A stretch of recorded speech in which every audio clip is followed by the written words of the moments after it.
From the MCG, Richmond versus Adelaide on AFL Live.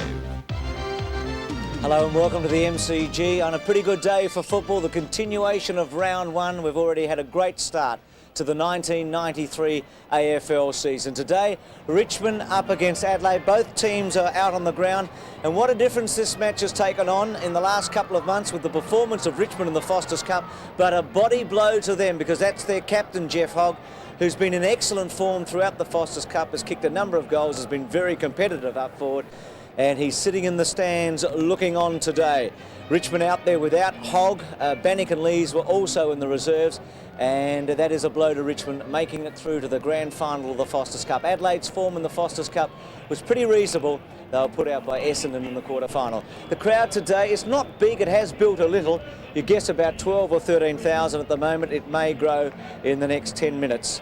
The coaches and captains, Graham Corns, we just saw with Chris McDermott.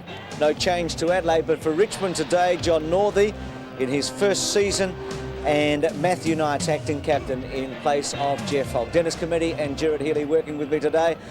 And a bit of a body blow and a sensation with Jeff Hogg looking on. It was a tough start for the Tigers, that one, because they obviously were counting on big things from him up forward. Two sides on the upswing to a very interesting game, this one, Gerard. Yes, I think the problem for the Tigers now will be to kick a winning score. They have lost Hogg, as we know, and Stephen Jackson, who was in reasonable form bar the final of the night series.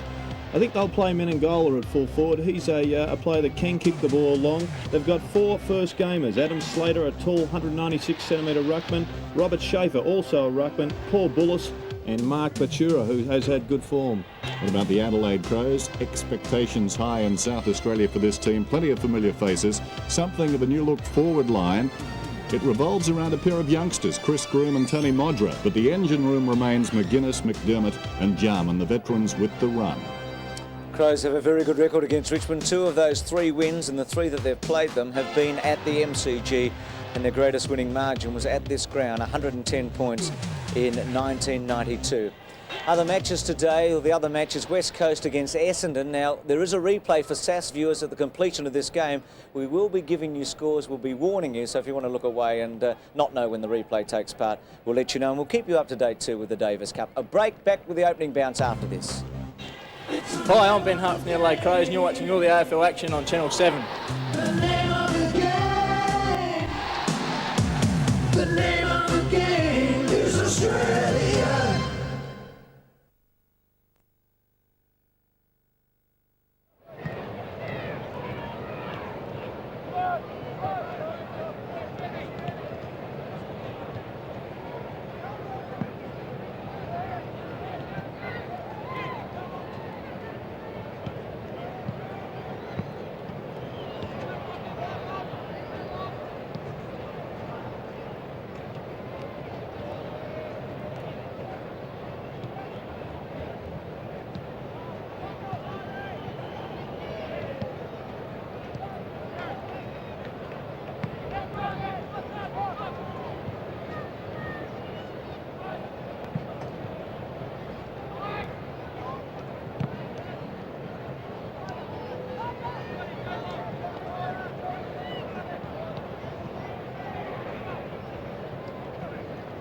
Yep, gotcha. Loud and clear.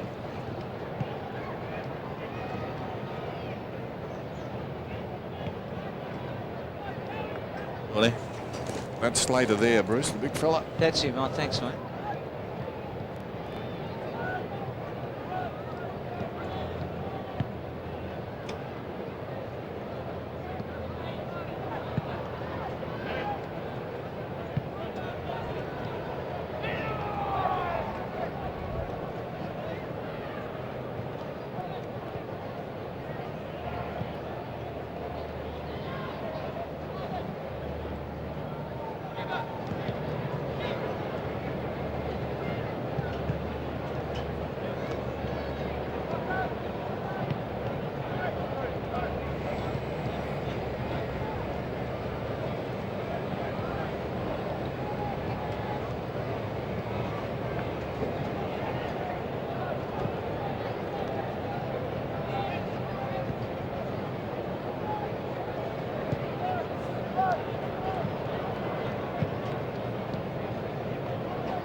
Greg Anderson back playing for a South Australian club, the Adelaide Crows. Max Stevens on the boundary as usual this afternoon. And Max has got the Mitsubishi Motors ground report. Good afternoon, Max. Good afternoon, Bruce. Well, I'll tell you what, it's a funny old day. I'm not sure if it's going to rain or exactly what it's going to do. Let's have a look at the current situation. The wind, 10 kilometres. It's swirling around the ground and no goal advantage. Ground condition, perfect. The forecast, cloudy periods with a few showers. The current temperature, 22 degrees. Expected top, well, it's 19. We've already passed that. The humidity, 49%. Your selection, Max, today? Well, Adelaide's had a great pre-season, Bruce, and with that parochial crowd watching, have to go for Adelaide. Probably a wise move. Gerard Healy and Dennis Cometti, have either of you going to pick Richmond have been swayed by Hogg's non-appearance? Well, certainly not just the Hogg non-appearance, but I think the Crows are a pretty balanced combination, and I think they'll win today and win reasonably well. Dennis? Yes, I agree. I've stuck my neck out for the Crows this season. I think perhaps they can go all the way to the grand final. That being the case, these are the sort of games they've got to win. Fairly big prediction, that one. Based on what, Dennis? I'm not sure, Bruce. We're about to find out. Their form at the end of last year was very good. Terrific. Beat St Kilda and Geelong and nearly beat Collingwood at Victoria Park. They finished with a rush, didn't they? We were at that game together, I think, and that was the most impressive performance by Adelaide, who should have won, had nothing to play for, and I certainly came away with a lot of respect that day for the Crows, and I think they have the nucleus of a good side. It's a question of whether perhaps players like the two they've got in the key forward positions today, or perhaps Hodges and Robran can help them in those areas. If they can, then suddenly I think they're a good side. I think they'll make this 6. It's a question of winning these sorts of games, winning them impressively, and building some confidence here in Melbourne. Minagola and Bow coming off for Richmond, and Jamieson and Rowe for Adelaide. I think Rouvre is an important player too if he can hold down full back. It's been one of their positions of weakness, the two key defensive spots. Slater at full forward. And now Herman's got the job on McGuinness.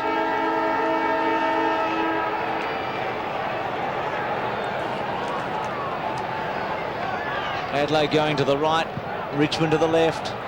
Schaefer, ex-Sturt player, goes up against Wren. First kick away, Herman to half forward. Bickley and Knights, that'll be a very good matchup. McDermott's handball to Wiedemann, to Bickley, to Tregenza, was pretty good footy. And Tregenza through the centre square to centre half forward. Groom in his first touch.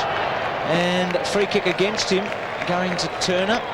Or was it Bullis, I think. Bullis getting the free kick, and he comes out very wide. Barry Young's got a paddock. At left half back, tries to bounce it. Not to good effect, but all the time in the world. Now centres it. What a shocking kick. Straight to Jarman, to McGuinness. He boots it in towards centre half forward. Behind Pittman, knocks it goalward. Still he goes off the ground. Oh, well stopped down there by young Scott on all fours. Bullis in trouble. Upended there by Anderson. Off the ground, Patura. And it goes out of bounds. Well, like a soccer goalkeeper, young Scott going to his right. And he managed to stop it. Had it got by, it was a goal for Modra. Schaefer in front. No stranger to South Australians. Maxfield. This is McDermott. Sends it back towards full forward. Modra strong with the body. Should have marked it. Dragged off the ball. It falls at his feet. They battle after it. And a whistle. Wiedemann's got McQueen in one matchup. Could be interesting. And Eishold has come through the March draft to pick up Andrew Jarman. Lee goes with Naish. So some matchups. Brown's kick didn't go very far. Free kick. And going to Adelaide to Brown at half forward. Ex-Port Adelaide Rover forward pocket.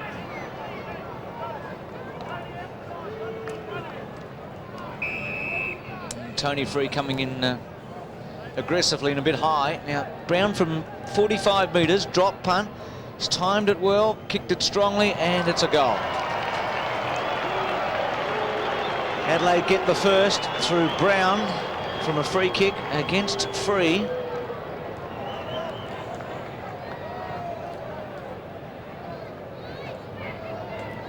And they should have also got a goal through Tony Modra a couple of minutes previous. Should have held that mark. He's going to hold down that full forward position. He must convert his chances. Good start for the Crows then. Back in the middle under cloudy skies. Wren decisively. Liptak didn't have it. He embellished a little bit, but will get the free kick alongside the centre circle. Talented youngster. Lip tack, probing kick down towards the 50. McGuinness accelerates away. Coming across him though and making it awkward was his teammate Groom, who lays it off back towards McGuinness, running out of space and time. That's out of bounds and will be thrown in. Blistering acceleration, that man. That'll be the test for Herman today. Can he run with him? Schaefer and Pittman off hands. Lambert so good at finding the ball, releases the runner. Away comes Young from half back towards midfield. Oh, clever mark over the top by Scott Lee. Plays on to half forward. Maynard made some room for him. Barry Young held on to, free kick. Very tough customer, Barry Young. Had a pretty good form in the night series. He goes straight through in straight lines at the football. This man also played very well in the night series. Maxfield, he was inspirational in a couple of their wins for the Tigers. Big fly was by Howard. Knight's handball effective to Campbell. Good smother, just took a little too long. Bickley smother. Here's Brown, who's already kicked a goal, goes for Modra. Oh, strong mark. Far better attempt at the mark. Terrific kick to a vacant spot. Modra grabbed it in the outstretched hands. Leaving the backman with very little chance, Alistair Scott. Strong grab in front. He should go back and drill this for his first goal for the season. Kick from about 45 metres, directly in front. Drop punt, good looking kick, another one. Adelaide with a positive start. Couple of goals on the board early. Here's Tony Modra. We know that both he and Hodges have interchanged in this position a number of occasions. I believe it's one of the decisions that Coach Corns will have to make throughout this season, exactly how he is going to make up his forward line, be it Modra or Hodges.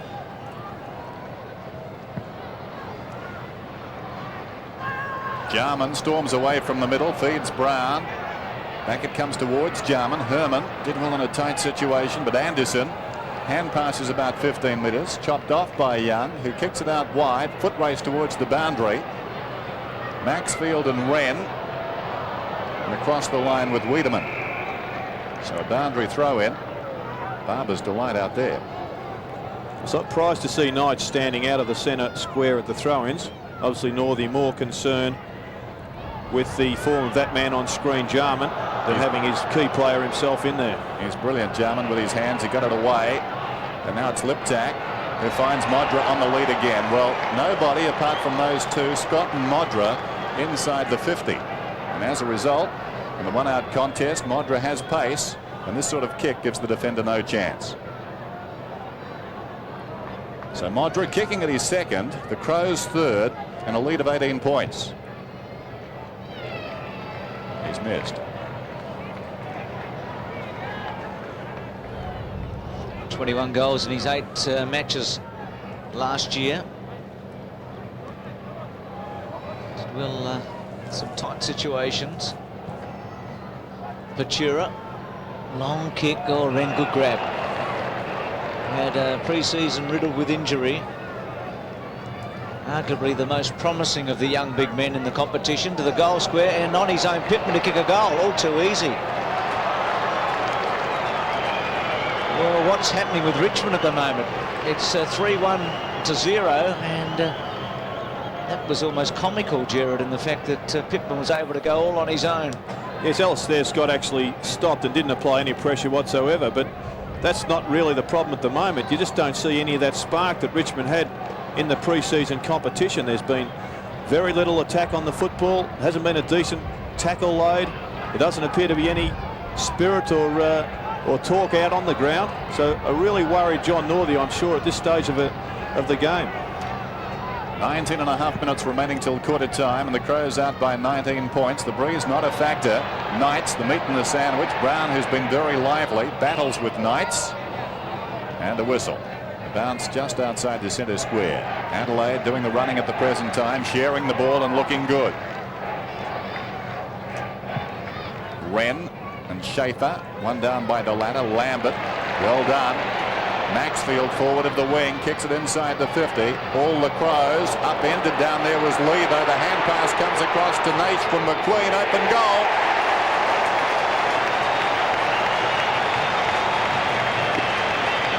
Tigers get there first.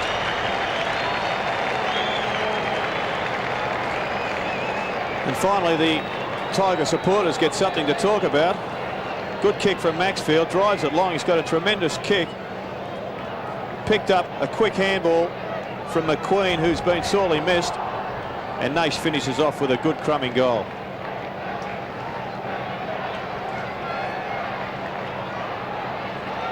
Anderson in the centre. Kick away by Turner. Richmond again go forward. Held up this time by Lee. Touch off the boot. Play on call. Lee with a high one. Campbell underneath it. Tregenza comes in late. Good mark.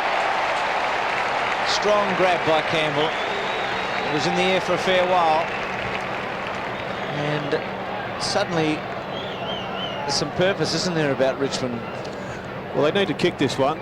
Campbell had a fine year last year, and he's been tagged throughout the night series and has struggled. So for his own confidence, he needs to get a goal on the board early.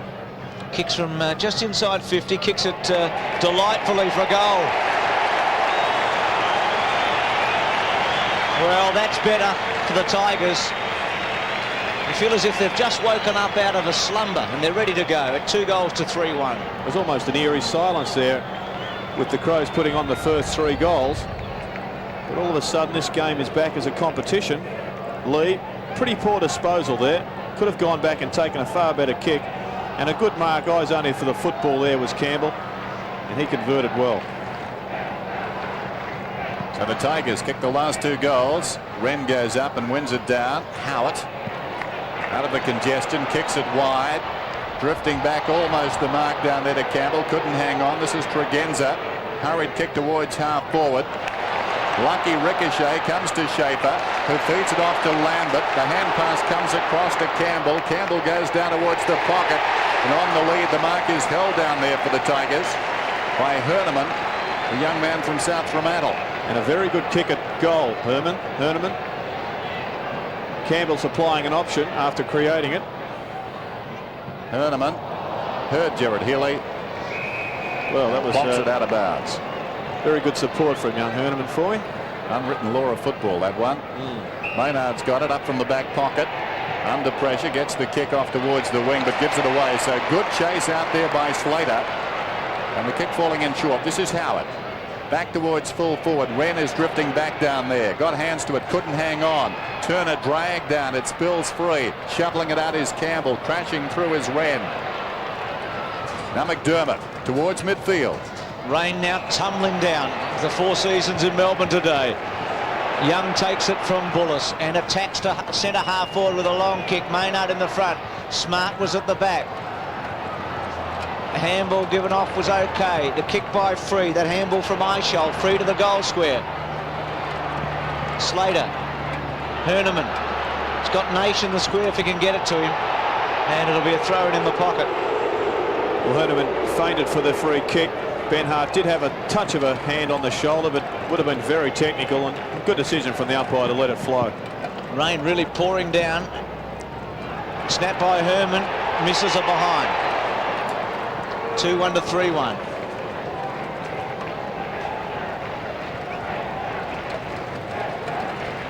Rouvray to bring it back in. Thinking back to the Foster's Cup and the semi-final Adelaide played in, they got a fast start against the Bombers and then were caught. And again today, 19 points up, and suddenly the Tigers back in it. Herman knocks it on after Knight's hand pass. This is Lambert inside the 50. Poor kick. Not a good one. Lee goes back and takes the mark. Rouvray needs to be careful. He was making shepherding motions down there some distance from the ball. Needs to be a little more subtle as Lee brings it out towards halfback Campbell in best position. Almost the mark. It's Greasy all of a sudden though. Back towards the boundary and Howard. Meantime, there's going to be a free kick to Eichel. Former Melbourne player. Exactly. Tregenza really needs to tighten up on Campbell. Both playing on the wing. Campbell has just really been the instrument for this Tiger onslaught. Eichel across the ground. Turner couldn't hang on, but Nash, who's already got one, finds himself 35 metres from goal, bending it back, but not in time. A bad policy by John Northey to have Campbell on the wing. Confused the tag a little bit. Maynard provided the lead from Ben Hart. Got it at centre half back. Some wide runners here. Rouvray at centre half back now. Bangs it into the square. Not a good kick though. Richmond had 3 chances. Kick back to half forward by Young. Turner. Didn't work. Tregenza. Maynard. Poor kick again. Crows out of defensive kick badly. Free kick must go to Richmond. To Barry Young. 50 metres against 50. Pittman. Silly play from Pittman, wasn't it? Oh, just ridiculous, really. Must know the rule. On the way back to Young, the ball, and just intercepted. Yes, oh well, he will pay, and possibly with a goal.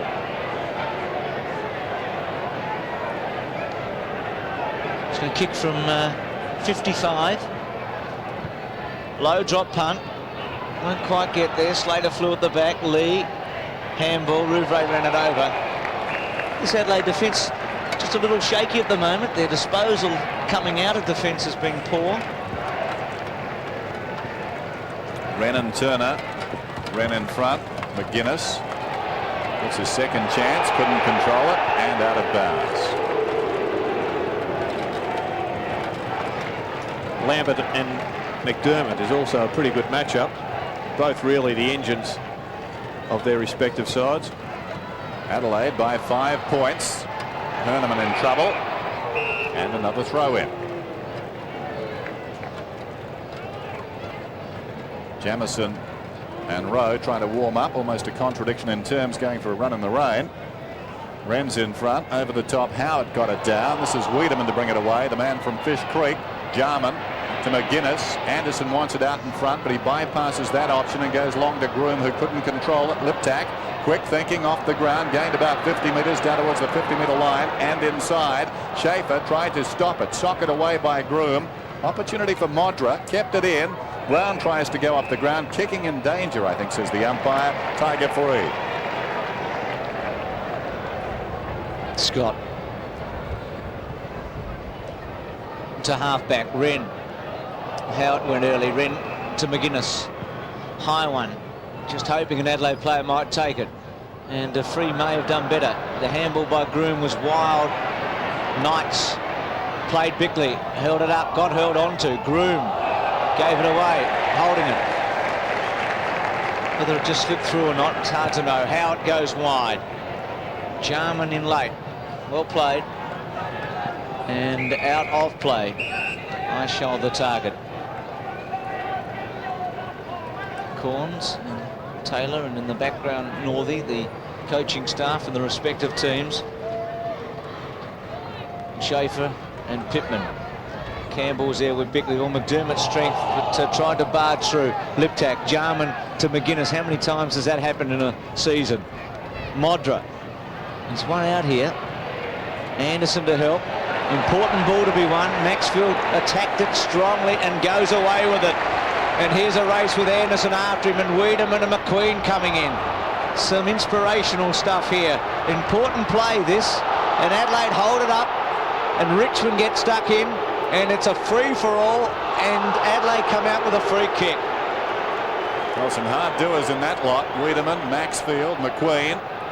Eventually Anderson now takes the hand pass from Wiedemann and boots towards half forward. Clears Groom. Schaefer, the big man, mops up behind. A very high kick towards the outer side. Eventually the Tigers. Young at close quarters to Patura made it awkward. This is Wren. Well picked up. Long kick. It could come behind, though Richmond see it comes in front. Young bumped off it. Brown sliding in like a base runner going to second. Bullis goes down. Free tries to go off the ground about 3 times. A bit of a dribble. Lost by Knights. The dash of Bickley goes against the flow. Feeds it out to McDermott. McDermott running out towards right half forward. Knocked off for a throw. And a pretty good decision, I thought. Looked spot on, didn't it? Peter Cameron wasn't in the best position, but it did look a throw. Well, McDermott had his back to the umpire, and he thought he would have had for some coverage from his body. He's a pretty experienced umpire, Cameron, and called it correctly. Campbell's kick to the centre wing. Advantage is paid to Adelaide. Maynard back to half forward. Groom unable to. Tregenza. Jarman. Now Groom. Herman scoops it through. Campbell, who's been excellent. Good hip and shoulder, though, by Smart. Oh, Wren just takes Lambert out. Jarman with strength to Bickley, to McDermott. Oh, high tackle, but did duck and goes. Ooh. Well, I didn't agree with that one, Peter Cameron. I thought that was a pretty, well, it was a high tackle, we know, but I would have played around the neck.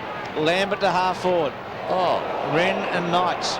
And the free kick coming back to Wren against Knights. He charged into him. Best and fairest twice at Richmond Knights. And this man was very high up in the Adelaide voting behind McDermott last year. Wren to Maynard. He's played in every one of the Crows' 44 AFL matches. Rodney Maynard towards half forward. Big pack at the fall of the ball. McDermott going again, goes over the top. Patura leads back in the race. Scott, nicely done with some time. Good poise by the youngster, but then gives it away straight to Tregenza. Tregenza forward of right centre wing. Not a good kick coming out. Richmond has reacted to the Crows having a very open forward line by dropping their ruckman Schaefer as a loose man across the gap between full forward and centre half forward. Crows still lead by 5 points as Wren takes the short pass from Tregenza and pinpoints it to this man Modra. So Modra will kick from just inside the 50. He's already got one. Just under 9 minutes remaining till quarter time. Tough affair so far. The rain making it difficult. The Modra kick is very, very good. Goal to the Crows.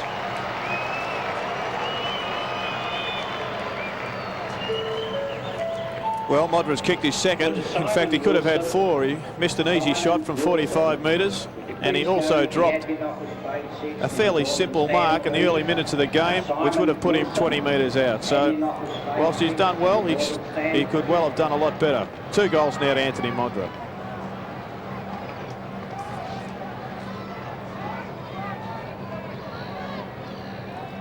(4-1-2-2), 14-25.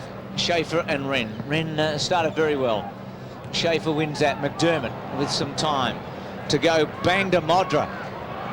Once again, that hole, Bruce, they're really keeping it open, the Crows forward line, and their plan is just to kick it forward into that open space. And Modra's having a picnic down there. Interesting, if they had a foot race, I think over 50 metres, Modra probably would beat his marksman by about 4 or 5 paces, I would think. The backman, Scott, has got really no chance whatsoever, although he could start perhaps 5 or 10 yards in front just at the bounces. Drop punt again by Modra, and again a goal. 3 goals in the opening term, and as Gerard mentioned a moment ago, he could have had 4, maybe 5, without being guilty of hyperbole. 5-1-2-2. Well, it's amazing how many times the quick kick from the centre bounces lands in this exact position here. It's called the hole at many clubs, and the full back must be aware of that situation, and at bounces just start 4 or 5 yards in front, so he gets the break on the forward. It's a great place for goal sneak forward pockets. Play restarts. One down by Schaefer. McDermott. This is Maynard towards half forward. Ill-directed though. This is Howard coming away. Boots it out wide. Tregenza will need to go here. It runs free behind. Tregenza did well with the body. Socket away though by Knights. Down went Scott Turner. Regains the ball off to Campbell. Campbell at left half forward now for the Tigers. Runs a fair way. Well, he set his teammate down there, Herneman, a task. McQueen did well to Campbell. Back to Herneman. A question of accuracy. No, he ran out of time, in fact, on his knees. Tries to shovel it across to Lambert. Great defence by the Crows. Looked out of bounds and is. Interesting. Looking at the figures for Andrew Jarman. 6 hand passes so far. He is a genius with his hands. Just a few moments ago down in front of our commentary position. Right off balance, but found a man. Such an important ingredient in this team, as is this man. McDermott gets it away to the run of Tregenza, who goes towards the wing. Free got a fist on it. Now Schaefer, quite mobile for a big man, pops it in short, and this is Eichel. He's played some matches here, and in some big matches for Melbourne. He's kicked to half forward to McQueen, tried to half volley it. Free kick going to Richmond, to Lambert. Within kicking distance. He's not a goal kicker of note. Short, gee, loose. Here's Campbell. Once again, Tregenza's man. Tregenza's had a few kicks himself, but Campbell is creating some damage. He's had 4 kicks and 1 handball, Campbell, but each time he's been involved in the forward thrust. He's made them count, hasn't he? He's already kicked a goal.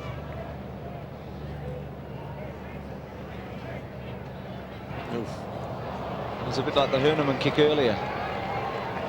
So a wasted chance there. You'd be disappointed. Richmond up to 2-3, Adelaide 5-1. Hart, the rookie of 1992, named in the AFL team at the end of the year. Takes a risk there, looking for lip tack. They're a bit lucky. Eventually it spills to Smart, who lays it off to Maynard. Whoops a daisy, not a good kick. Schaefer got a hand to it. Down goes Knights. McDermott feeds the hand pass out to Smart. Charged down by Turner. In there is Young looking for a free. Probably should have got one for a push. Knights gives it out to Lambert. And a throw, says the umpire. So Jarman will get his first kick of the afternoon, presuming he kicks this one. But he's been busy. Kicks down towards centre half forward. Not a particularly good kick. And Free did well, despite Brown bearing down on him. Tony Free, former best and fairest winner. Swings it out wide. Taken high was Herman, and he will get the free kick. Down towards right centre wing for the Tigers. Tagging roll on McGuinness. He did well on Platten in a quarter-final of the Foster's Cup. Howard runs it out to Pachura. First game today. Wiedemann with a fly. Knights read it well. Tamble not accurate. Lambert has to concede some ground. Poor handball actually by Lambert. Campbell had time. Lambert chips it away. Eichel 70 metres out. Centering kick. Well done by Rouvray. Anderson under pressure from Maxfield. Rouvray and Herneman. No free kick. Ball up. Herneman sliding on the ground, hoping a free kick with an in the back. Making his AFL debut. Played impressively in that run of Richmond's in the Foster's Cup. Here's Rouvray. Naish puts the pressure on. Out of play. Slippery conditions now with the rain that fell about 10 minutes ago. Paul Rouvray from Glenelg played 1 game. Turner in front, down to McQueen. Hurried kick. Off target. Just don't really look to have any system up forward at the present time, the Tigers. The sides are fairly evenly matched throughout the ground, but the Crows look far more polished when they go past half forward. Richmond missing their skipper Jeff Hogg as the ball comes out from Lambert to McQueen, who snaps. It's good.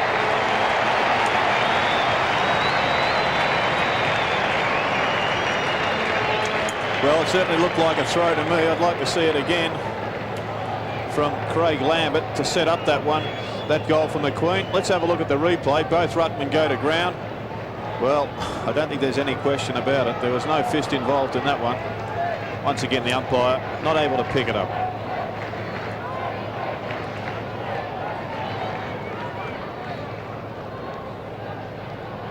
McQueen's goal brings Richmond within 10 points. Wren gets the fist away. Tregenza, as he swap wings, he may have. Handball over the top. His row has come on. Goes for goal. Boots it. Straight onto the ground. Instant success. And Adelaide again through the centre with Tregenza on the other side. Anderson switched over. And their opposite numbers have gone with them. So well done to Tregenza. Gets the ball forward. A little bit fortuitous, but a good handball. And Stephen Rowe swings one round the corner. Not one of my favourite kicks, but it certainly did the job on that occasion. Stephen Rowe, best and fairest with Norwood in 1990. Started his career at South Fremantle. There's the time remaining. There's our scoreline. Wren out jumped again by Schaefer, who's been pretty impressive, but McDermott comes away in the bright sunshine. Modra, very good mark. Well, that's a tough one. Coming at full pace, the ball flat, approaching hard, and he controlled it. Well, you called it well, Dennis. A terrific mark, but the Tigers have got to consider their centre structure. They're winning the tap, but it's going straight to McDermott. I would imagine he's had 2 or 3 occasions, just picked up an easy kick and booted it forward for the Crows. Modra kicking at his fourth, close to the man on the mark, but deadly accurate. So Tony Modra has 4 goals, 2 very quick ones for the Adelaide Crows, who lead 7-1 to 3-3. Well, here's that tap I'm talking about, and McDermott just goes bang to the hole. It's too simple at the present time. The Tigers are going to have a look at this. 1, bottle them up at the centre bounce and get somebody beside McDermott, and 2, just have either a half-back flanker dropping into the hole or their full-back move forward. 7-1, 3-3. A couple of minutes remaining in the opening term. Free kick out of the centre square to Howard. It's been a quarter of fits and starts for both teams. Oh, good attack on the ball by Herman. Lambert, that was a throw. Second one for the day. Herman for goal, and falling in front is Naish. Gee, it looked like a Wally Lewis pass, that one of Lambert, didn't it? Yes, it was the double-handed Crow throw that the Tigers have implemented on 2 occasions so far today. He gave it the lot. Naish kicks his second. Chris McDermott would be a bit peeved, wouldn't he, Jared? He got pinged for one that was only half as good as that. 4-3-7-1. Well, I guess there'd be many a Victorian say he's the master of the Crow throw, but in fact he does get his fist on it on the majority of occasions. Here's the one we're talking about, and I think the fist was about a split second behind the ball. Didn't make contact, but the result is there for the Tigers. Naish a little bit lucky, but he's in the forward position in front of the pack, and he's doing his job at the present time. He's there as a goal sneak, and he's got a couple. We can do no more. We've alerted the umpires. Poor old Craig Lambert now will be under scrutiny next week. 7-1, 4-3. The Crows in front, and his centre square infringement goes against Richmond. Mind you, he is one of the very, very best handballs in this competition, Lambert. Marvellous player. Here's Wren. That's a compromise kick. He goes straight across the ground to Anderson. Heavily strapped on that right hand, as you can see. The wrist, he kicks down inside the attacking 50. Not a good kick, and Knights goes back uncontested. The acting skipper today boots it out wide. Richmond with the numbers. Good clearing a path there was Turner for Maxfield, and Maxfield storms down towards left half forward. Not much on down the ground. Wren has made it awkward. The big man got in the road. The high kick comes in over the top. McQueen. Maxfield kept his head on the run and did very well. Well, he certainly had to sit McQueen. He just was looming, lurking at the back of the pack. Over you come. I didn't think he had a clean bite, and he was just the strongest player and ripped it out of the hands of the others. Certainly no mark this, but the big arms of McQueen claimed it, and thank you very much, said the umpire. I'll give it to you. I think that's the marking equivalent of the gang tackle. It was the gang mark. Everyone had a piece. There's McQueen. Boots and misses to the left-hand side. They could have done with that, the Tigers. They're 4-4. And Adelaide are 7-1. I think justice was served on that occasion.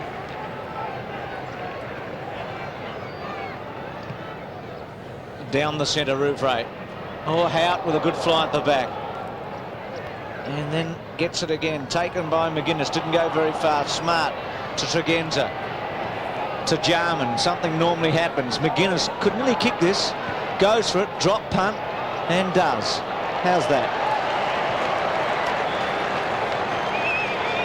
Well, that hurts, doesn't it? When McQueen misses one from 30 at one end and McGuinness does that, and the siren sounds, and Adelaide suddenly lead at 8 goals, 1 to 4-4. It's the name of the game. The name of the game. The name of the game is Australia. Funny old game, isn't it? You wouldn't think there's 4 goals. No. Yeah, it's just... yeah.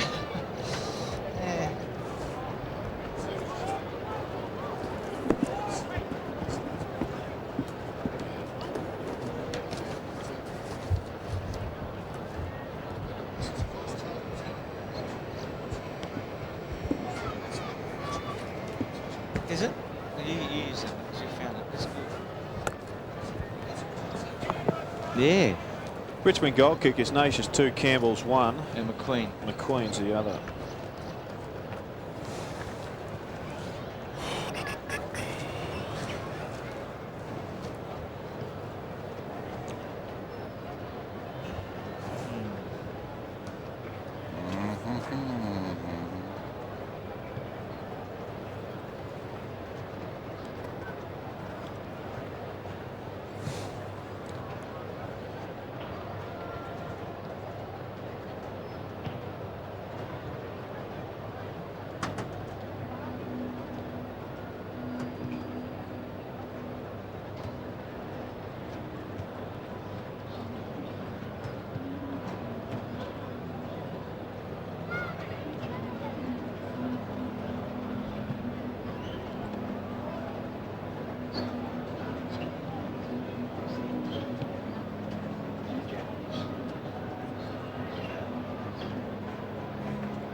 High-scoring opening term. Adelaide leading 8-1 with Modra 4 goals to Richmond 4-4. Here's Max Stevens. Well, Bruce, Graham Corn's happy with the brand of football Adelaide's playing. He said they did go to sleep a little way midway through that quarter, but in all he's pretty pleased. Tony Modra, he wants them to keep that space there. He said that's working really well up forward. Also, Graham Corn's making the point that to David Pittman, that David Pittman came off that quarter to put Stephen Rowe on to give them even more up forward, a little speed when the rain came down. Thanks for that, Max. As the Tigers come back out, Bullis and Howard and Young. Bruce, just taking a look at that scoreboard. 8 goals, 1 for Adelaide. Is a record-breaking score for them in the first term. Their previous best was 46 against Sydney in round 15 last season. There's a replay from the Perth game coming up for SAS viewers. If you don't want to know the progress score, look away right now.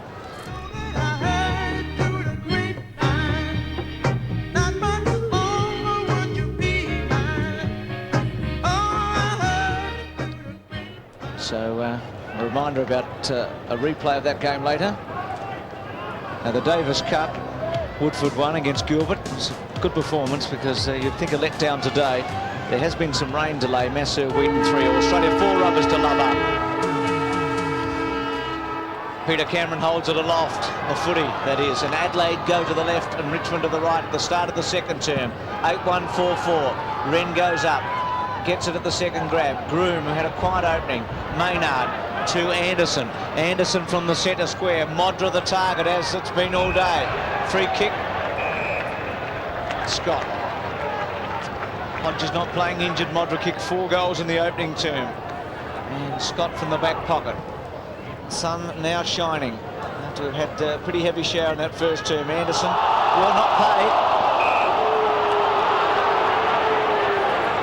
Well, Anderson thought he probably did better than McQueen earlier in the piece, so tried to con the umpire. There was a couple of hands on it initially.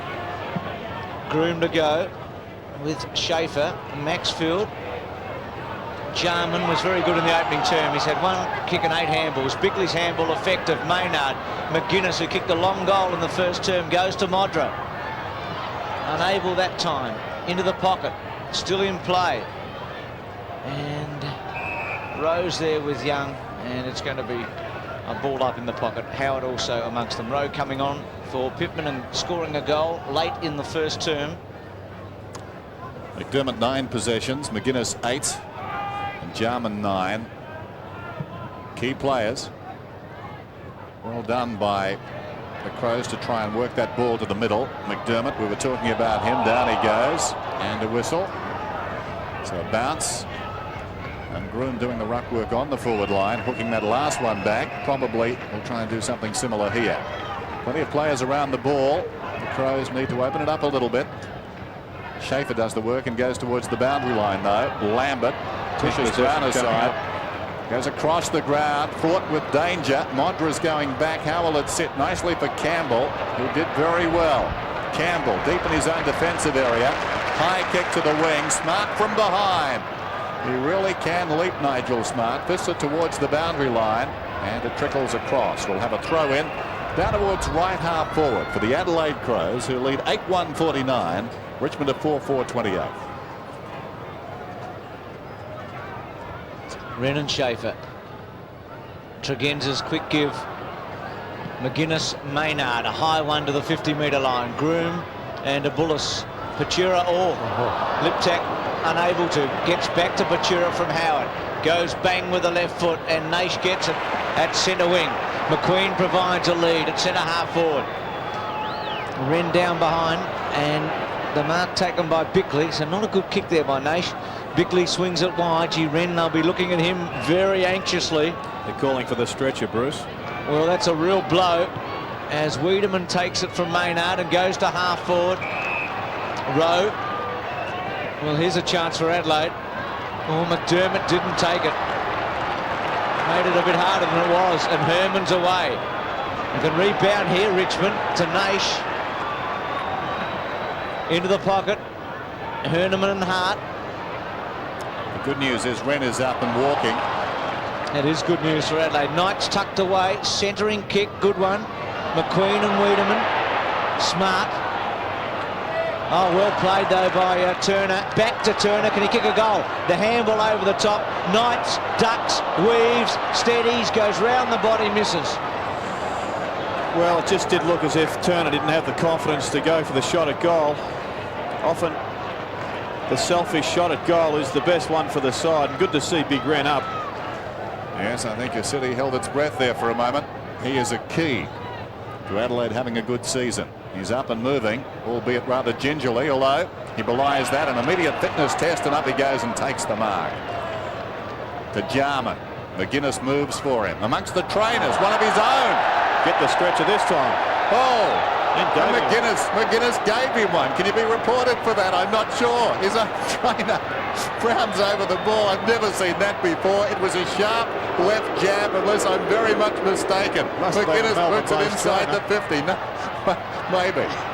Oh, you get yourself composed there, Dennis. You're dead right. You called it correctly. Hit him with everything he had. The trainer got up. Brown threw it away. Got away with it. Adelaide, lip tap. Still lip tap. Got a trip. Gets a free kick.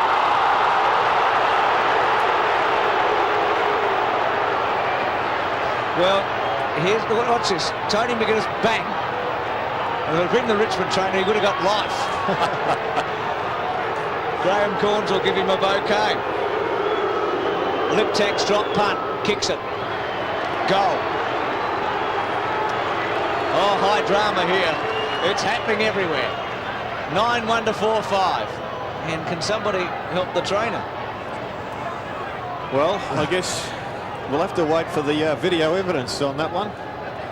But I think it was more just a push than anything else. However, it just goes to show. Good story, Jared. Well, let's just goes to show how desperate McGuinness is for a possession.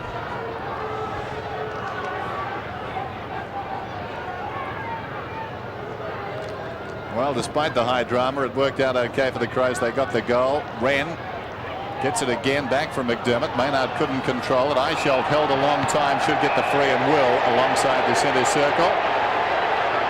And the 227s go at it now. Liptak and Maxfield. Well, I wouldn't go against Maxfield. He's one of the toughest young players to come on the scene for a long time. Very, very solidly built player and quick. Eichelt takes the free. The Tigers needing the next goal. He kicks inside the 50. Wren throwing himself about, almost claimed a mark there. Away comes Wiedemann. Advantage is paid belatedly, and as a result, the Crows in trouble, but clever by Jarman. That deft deflection got it across to Tregenza, to the dash of Bickley.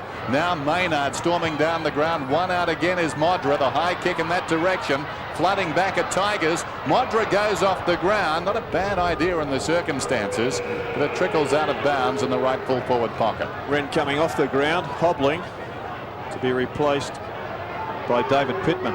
Certainly didn't give himself a spell, did he, Wren? He put himself right in the crunch, in the trenches after being down and we thought out at one stage.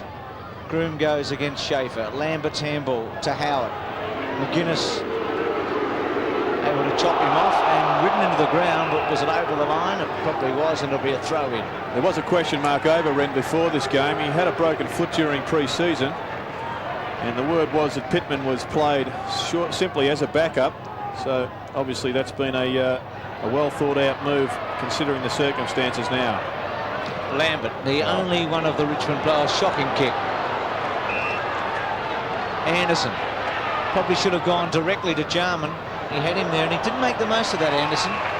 Schaefer, I mean, Jarman would have reflex handballed it immediately, wouldn't he? Yeah. Straight down Anderson's throat. There's the kick out to half-back. Maynard chips in, takes the mark. I was going to say that Lambert's the only one of the Richmond players out there who's played 100 games. A surprising stat, as McDermott's about to kick from 55 metres. Well, Richmond in danger now of getting blown away here. They need the next goal. The Crows looking ominous. McDermott's kick is not a bad effort, just misses to the right-hand side, so it's 9-2 to 4-5. I think Matthew Knights has been moved into the centre on Jarman. Certainly a move that's been overdue. Now, Wren got up and played on, but he's still the cause of some concern down there. And quite often when these sort of injuries cool down, Gerard, there can still be a problem, can't there? Certainly can. Lambert dispersing the gulls, and his side needs goals. Around the outer side, Eichel down towards half forward. Knocked away from Slater. Here's Smart. Well done by Slater. There's that man again. Jarman with the quick hands. Releasing Wiedemann, who runs from half back. Probing kick. They're getting back now, and that's good. They're plugging the hole. Howard squares the ball, but of course it means other options are available for the Crows, and they should be aware of that as they bring it down. Free to Lambert at half back. Lambert's kick not a particularly good one. The second blemish there in as many minutes. Eichel over the top. Is it a mark? No, throw it in, and rightly so. What's the situation with Sean Wren-Max? Well, Bruce, he's jarred his left knee. It's not the foot that caused him a problem for a couple of weeks. It's his left knee. The extent is not yet known. Jarman's quick kick to Free. I wonder if that's a very new injury or something, a reoccurrence of an old one. Here's Howard from Free. It was a good play by Free. Howard charges off a la Wiedemann a moment ago. And getting back Rouvray. They're just breaking down up forward, Bruce, the Tigers. Well, Hogg would be handy, wouldn't he? Certainly would. Kick by Hart to Rowe to Jarman. Well, that one didn't come off. Menegola just chips away cleverly to Turner. Rebound football. You must make these count. Crows had plenty on the run. This is poor play from Jarman, who's allowed Knights just to slip down and shoot goal. And does. Acting captain today gets his first. Richmond stay in touch. 5-5 to 9-2. Well, I guess if Andrew Jarman has a weakness, it's he doesn't quite often respect his player. He gets used to being tagged all the time and expecting the tagger just to follow him everywhere. And Knights is an attacking player, so perhaps the Tigers can generate some drive as well as keeping Jarman in check.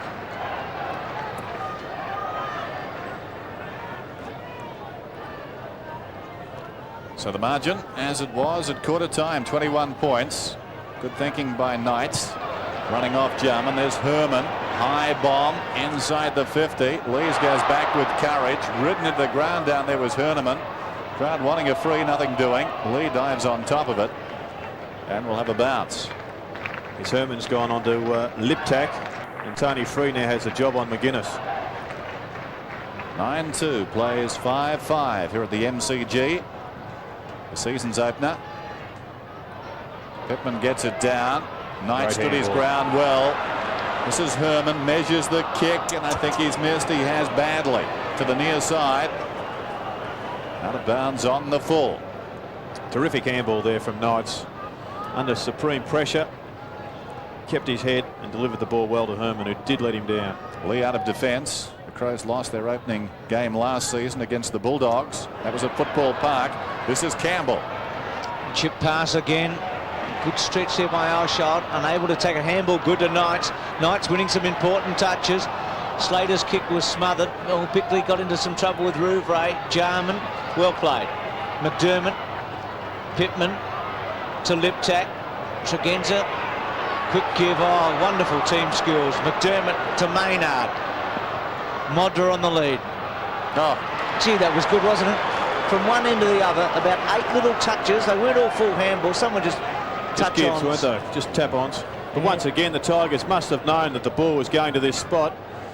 And we don't see the half-back flanks, the centre half-back coming in to fill that hole, giving Alistair Scott a chance. I mean, he's proven so often that one out and on a hard lead, he's going to hold the ball. He's got strong hands, hasn't he? Well, he's taken a couple of outstanding grabs under pressure so far. He's kicked 4 goals. Hasn't kicked that one too well. Misses completely, well, not completely, but didn't even give the goals a fright there. But 4-2 to Modra. And Adelaide 9-3-5-5. There's Wren. Well, knees are a bit of a problem because you can still walk with a snapped cruciate ligament, as we've seen many times, and I'm not trying to put the curse of death on him and then find out later that the damage is done. So let's hope he's okay, the big fella. Bullis to centre wing. Lee gets underneath. You'd have to say that Wren's one of the 2 or 3 most important players at Adelaide. Kick to Campbell. Takes the mark at centre wing. Wayne Campbell plays on now. Kicks in towards centre half forward. Pittman's in front. Smart again. Closes quickly and fists away. Runs back towards the wing. Young over the top to Knights. He needs to lift. He's doing better in the last 5 minutes or so. Campbell sold into trouble. A lot of Crows around him. Knights did well. Slapped it out. This is free. Throws it onto the boot. Gained about 20 metres.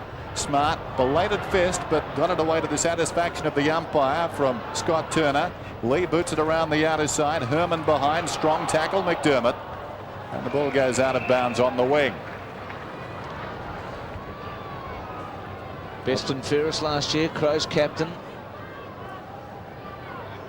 Celebrated Glenelg player. Had a string of club champion awards there. Tregenza. And in the pocket and out. Modra way up. There's Luptak. He's contemplating not playing this year with his studies. There's Modra, who's kick 4. Ex-West Adelaide.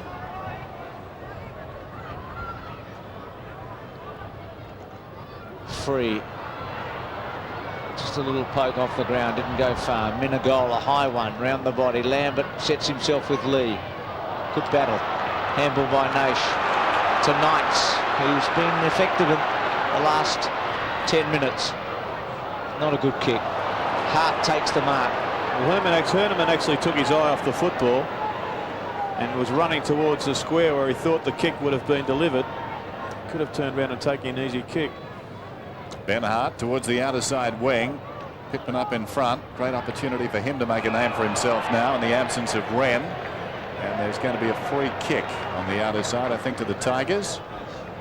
And it will be taken by Campbell. Naish, I think, was taken high as he was kicking there, or maybe a step or two after, seeing it's a relayed free. And Groom was the offending party. Campbell centering kick.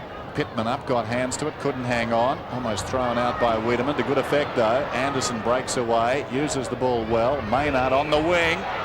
Just got away, arched the back. Little one across towards Tregenza.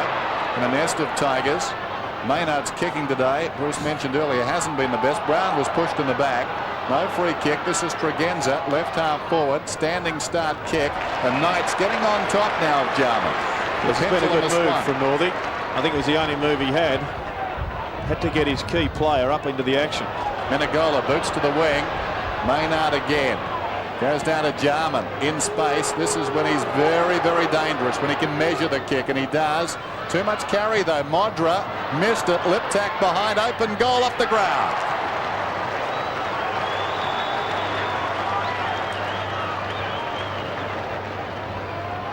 (10-3, 5-5). Well, the Crows really opening up a big lead now. And here we see a very dangerous player, Jarman. Not one of his best disposals.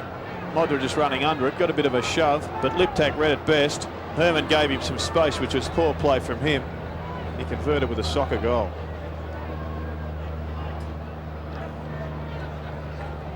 (10-3, 5-5). Liptak with 2 goals. Schaefer and Pittman. Pittman won that one. Liptak's handball. Maynard getting a lot of touches. Free kick going to Adelaide. High tackle it must have been. Or was it off the ball to Liptak? Herman picking Liptak up after that change with Knights. Modra was a good kick by Liptak. Well, I think a change has to be made. I know Scott hasn't had much of a chance on a few occasions, but Modra really is just leading him a merry dance. But the first time, Jared, that he hasn't led straight down the centre. He's had to go to the flank on a set play like that.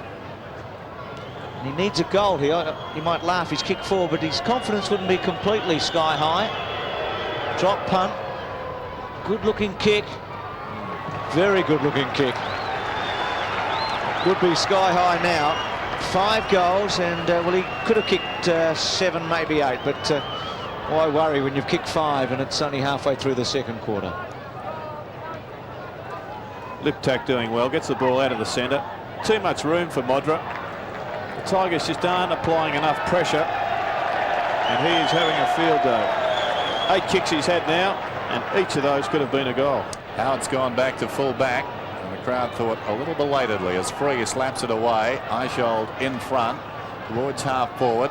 Socket out wide by Smart. 11-3 plays 5-5. Ball out of bounds. Just the attacking side of right centre wing for Richmond, who haven't done much attacking in this term. 34 points now. It was 21 points at quarter time. What an acquisition Anderson should be, playing injured. Wiedemann's high kick towards half forward, in from the side. Minagola fisting away. This is Young. No support for Young. They left him to it. Brown goes off the ground. Liptak, can he make something out of this? Well, the idea was very good. Eventually, though, the Tigers will bring it away. Herman was taken high and then pushed in the back. Schaefer did well to get it across to Herman. And the Tigers, in a sticky situation, get out of it. Well, here we do see the replay. I think once again the umpire fell for the dummy. No contact up high. Hart, McGuinness, and out of play. Ian Herman coming off the ground to be replaced by Nathan Bauer. True speedster Bauer. The Tigers got to get a spark from somewhere if they're to maintain any sort of chance in this game. McGuinness. Knights supplying the pressure. Free, and he'll be happy to see it go out. McGuinness playing his 150th today. Free, ex best and fairest at the club.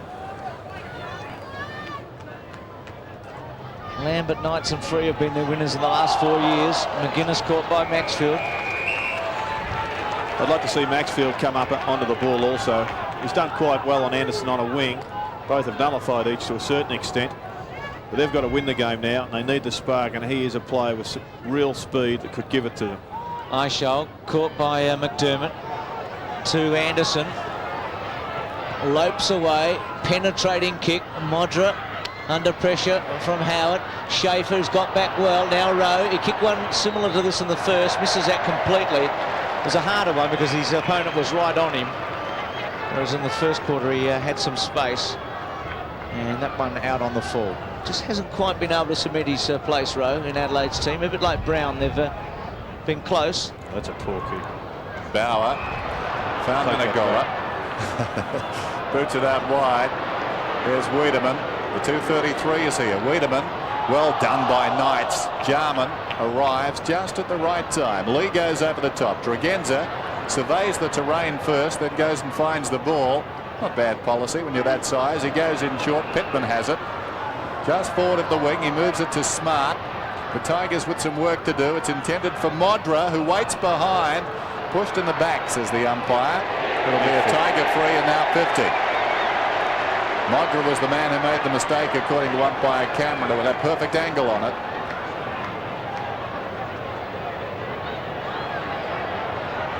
Not much in that. Didn't appear too much. Herman now moved to the back line. Howard to Schaefer. Tony Free from the centre square wide. McQueen on a long lead, but fairly indirect. And Wiedemann able to push him out and out of play. So Richmond taking it from one side of the ground to the other. It's a wild-looking man, isn't he, Wiedemann? Turner won it. Free, getting a few touches. Slater in the front spot, over the back. Here's Nash, he's kicked 2. He's kicked 2-1. Misses. Kicked 2-2, actually, to be exact.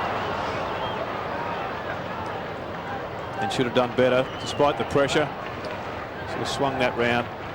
So we see Jamison preparing to come on. Looks like he's had his hair just slightly touched up there. And Liptak off. I wonder if that 50-metre penalty he gave away when he seemed to have heard the Cameron whistle is the reason why. Lambert, quick give to McQueen. Clever. Turner won't go for goal. Now Nash. Gee, Richmond has made a meal out of this. High tackle. Free kick Nash. Well, I think the handball was the correct one from Scott Turner, but the delivery was poor. put Nash under all sorts of pressure. He got gang tackled there by the Crows. Fortunate to get a kick at goal from a free. Smart's arm definitely over the top of the shoulder. Kick from just outside 50. To the square. Touched. Play on. Good call. Free kick though to Schaefer.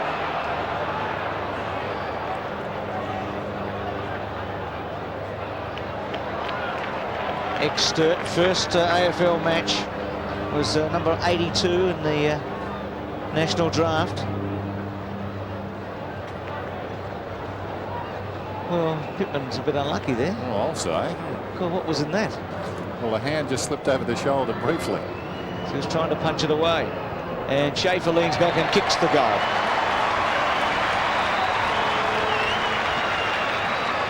Well, good work from Schaefer anyhow, playing in the centre as a ruckman to go down the ground. That's what ruckmen have to do. They have to move down, create a forward thrust for themselves, get some opportunity at goal. Let's have another look. There's a bit of a clip behind the ear. Perhaps the tackle off the ball was maybe the cause. A bit of a doubtful one.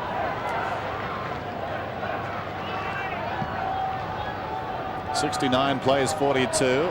5.5 minutes till half-time. Lambert. The Tigers trying very hard. Not a lot happening for them up forward. This is Anderson, who's been valuable in this second term.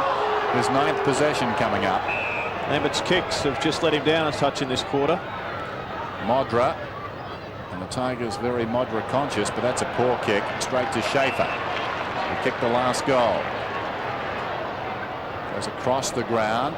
Campbell. Not one of the big names in the AFL, but 7th in possessions last season. Was play on the court. Well, Modra was chasing his man, I fancy, or Campbell came back too far. They tangled in any case.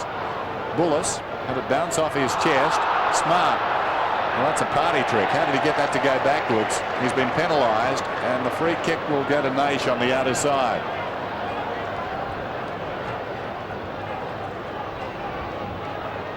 Get the feeling that Richmond got a sniff at it here. If they can get a good mark-eye shot, if they can get a goal or two before half-time, things are tightening up.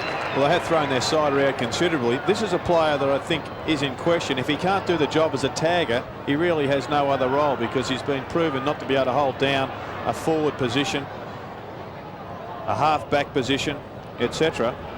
Talking about eye shot, Anderson unable to. Slater. Oh, did he throw that one? Here's Pittman to Tregenza with a bit of space, and away he goes to centre wing. Rowe. Groom's been very quiet at centre half forward. I doubt whether he's had a kick. The handball by Young. Now he has. Jarman out of position. Good mark by Turner. Boot lost there. Scott gave it to Minagola. Schaefer, who continues to grow with Wren off the ground. Some play with Jarman involved off the ball. Nash takes the mark. Well, Nash has been important in lifting the Tigers. He's taken kicks from the wing forward, and he just appears to be getting his act together after having a pretty ordinary Foster's Cup season. Goal here would bring Richmond up to 21 points behind. Oh, not a good kick. In fact, doesn't make the distance and forced through for behind. 2-3 to Nash, and he's missed 2 golden opportunities in the last 5 minutes. One under pressure. Some work being done there. Is that Herman? Looks like he's getting his hamstring attended to. As Rouvray to go. Straight down the middle. Pittman's the target, fisted away. Lambert taken high, no free kick. McDermott boots it down towards centre half forward. Groom goes back, got hands to it, couldn't hang on. Minagola has tidied up quite a few times across the body. This is Maxfield from half back. Very high kick. Makes it difficult for Bullis. In from the side, Smart. Very good with that destructive situation. Across it comes from McDermott to Bickley. Tregenza now running towards half forward. Needs to kick it. Does from 70 metres out. Modra will be hard to beat from here. One hand. Juggled attempt. Couldn't hang on. Slapped towards the goal line by Young. Content to force it behind. Well played by Barry Young. And John Howard as well in that one-out situation. Well, the Tigers' defence definitely have lifted their game. Their sweepers across half-back are heading towards the centre of the ground better now. Modra's finding himself having to lead wide. Howard in the Schaefer direction. Tregenza. McDermott. Oh, too slow. Gone. Left with no chance there, McDermott, because the tackle pinned his arm. Great work from the little fella. And remonstrated with Pittman. Not sure what he did wrong. Turner's kick. Centre wing. Pittman gets back. Wiedemann's fly at the back. Here's Pittman. Tried to crash it. Couldn't get through. It's a good tackle. Here's Lambert. Had it robbed of him by Wiedemann. Anderson goes bang with a booming torpedo. Howard. Modra. Running across. Here's Rowe. Oh, throw. No. Jarman. Goal, is it? Yep. It is. First to Jarman.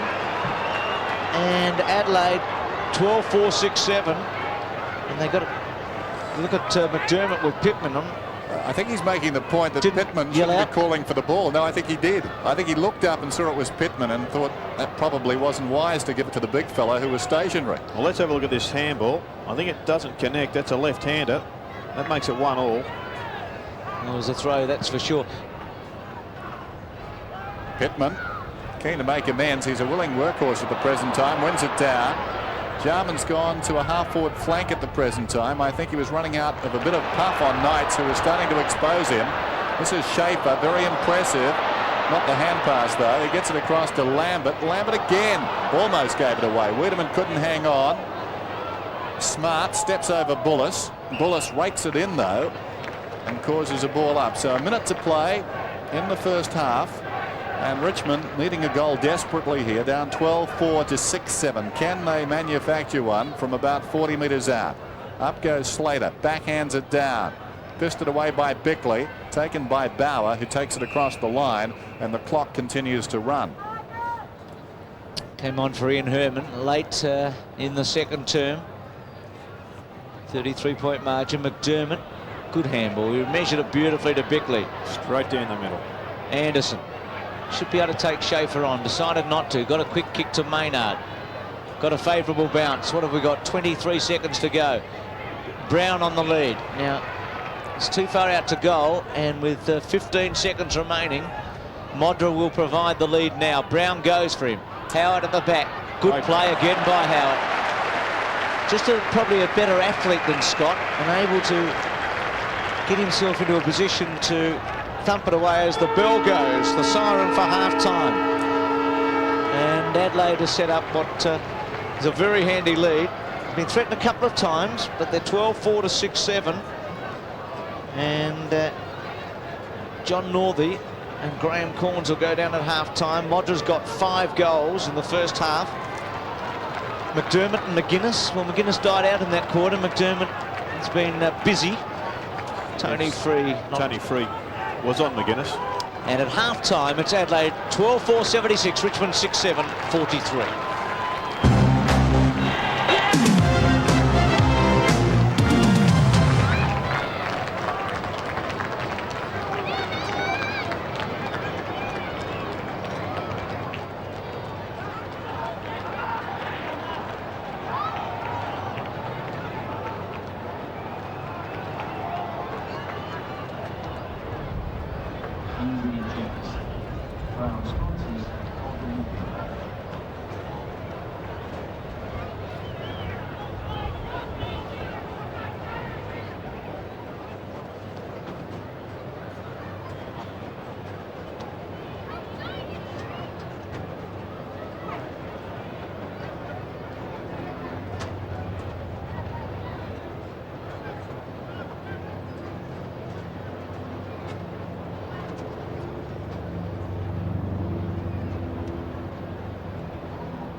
Adelaide stretched its lead by 12 further points in the second term from 21 up to 33, and at half-time it's Richmond 6-7-43, Adelaide 12-4-76 as Dennis Cometti and Gerard Healy take a look at the first half. Well, I think, Gerard, the story of the game is on the respective forward lines, isn't it? Yeah, well, the Tigers without Jackson and Hogg, of course, really appear not to have any system there. They've got a young first gamer up there at full forward who doesn't really appear to have come to grips with it at the present time. And they're really going to have a think about who they're going to be aiming at. I'd like to see Menengola there. I know he's a big kick, he's a fast lead, and perhaps they can throw their side around a little bit. But on ball, fairly even, and I think the Crows have just a little bit dominant across the whole lot. Loved this in the first half. In that second term, McGuinness colliding with the trainer there. He gets up, he's not happy with the situation, and lets it be known, because that was a loose ball on the outer side. The Crows had a couple of players running to that side, one of whom was McGuinness, and I think he fancied his chances of going down the ground with that one. Looking at this second half, it seems to me the Tigers perhaps need to get a player like Campbell more involved, do you think, in the midfield? He's played on the wing, he's shaken any tag that may have been planned for him. Now do you think you go the next step and introduce him? I'd like to see Maxfield in that same situation. A very quick player. Campbell obviously could be the option. Maxfield for mine. As we see at the match statistics here, centre breaks, Adelaide have dominated in there, and they're getting good percentages from the bouncers. Overall, Richmond have had their share of the football, as we can see there, but just no system at the present time. Gerard Healy and Dennis Cometti taking a look at the first half as we now take a look at the plays of the summer. Just when you thought it was safe to turn the telly back on, they're back. Plays of the month. And how pre-season footy has changed. The Dogs were coming out of the sky. The Hawks went bush to Whakapunyal, and we saw Jason Dunstall as never before. In! Smash! Hit! In!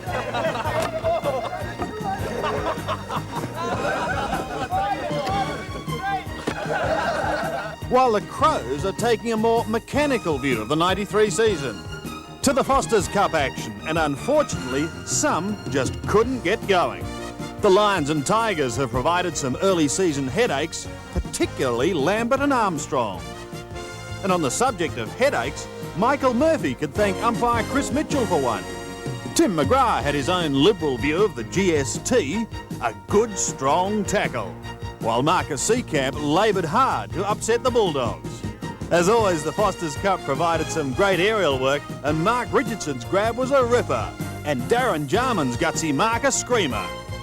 Not that brother Andrew would have noticed it, if you don't mind umpiring. Tim Watson has decided against a career directly in front of camera. He's returning to Windy Hill. One man who is not returning is former crooner and part-time bathtubber Peter McKenna. Unceremoniously dumped, his spot was snapped up. Who by? Well, his name was Bernie, and he drove the fastest bathtub in the West. Well, not quite. All right. Oh, he's doing very well. Well, he's still there. Let's put it that way. Well, no, Bernie's gone in. This is turning into a McKenna wasn't that bad after all. Peter McKenna, where are you? We need you back. I think I was worse than Peter McKenna. I'm sorry for everything I said. I wonder if Peter McKenna would be interested in a comeback. That's for bathtubbing, by the way, not singing. You know I like to smile all the while. Smile. Peter and Bernie starring there, and I wonder if they'll star when they pick their top 15. That's what we've tried to do. The 11 commentators for 7 Sport have listed their top 15 in order, and we've come up with this. This is the combination of the 11: West Coast, Geelong, Collingwood, Carlton, Adelaide, Footscray. That's the top 6. This is at the end of the home and away season. Then Hawthorn out of the 6, and the premiership odds from Tabaret updated today. West Coast favourite at 7-4, Collingwood into second favourite at 9-2. They've shortened, and Carlton have got out to 10-1. Geelong third favourite, then Hawthorn, Carlton, St Kilda, Footscray, Adelaide at 16, and Essendon at 16. Now for the top 6, West Coast unbackable, Geelong unbackable, Collingwood almost unbackable at 5s on, Hawthorn 2s on, Carlton and St Kilda both odds on, and Adelaide also odds on, and then even money Footscray and Essendon and Melbourne 5-4, 9-4 respectively, with Fitzroy shortening into 5-1 after yesterday. A break from the MCG, back with more after this.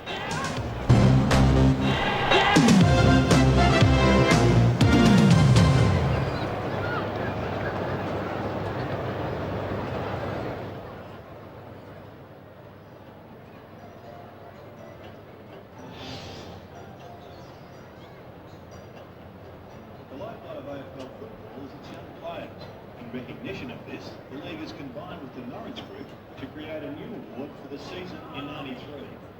The Norwich Rising Star Award for future champions like these.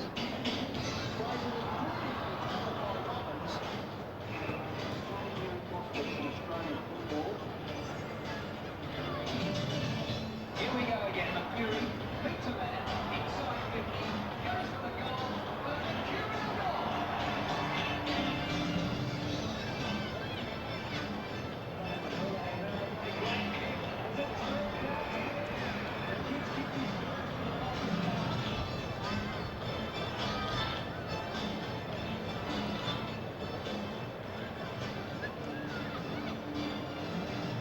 Each week, the performance race will select an outstanding young player to join the Norwich Rising Star class of '93. Each will be under 21 and have played no more than 30 senior games.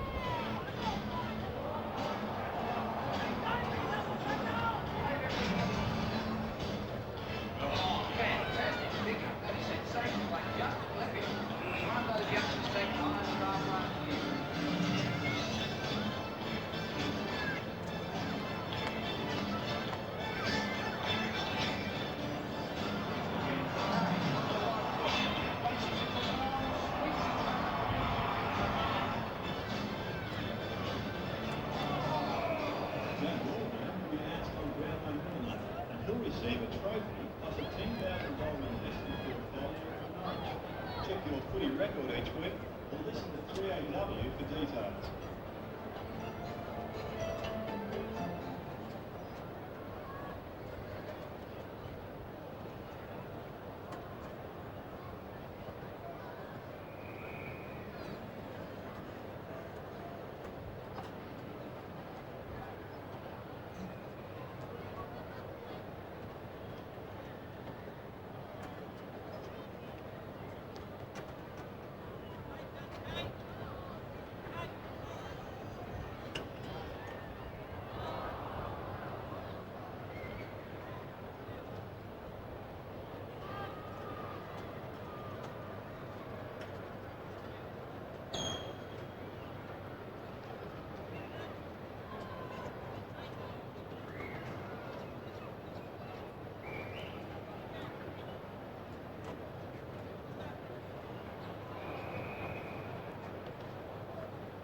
Before the break, we were giving the odds surrounding the Premiership and top 6. Well, next week, Adelaide play West Coast in Adelaide, a big match. When we talk Premiership, we talk Brownlow medal. West Coast comes to mind, and so does Peter Matera, the Norm Smith medalist from last year.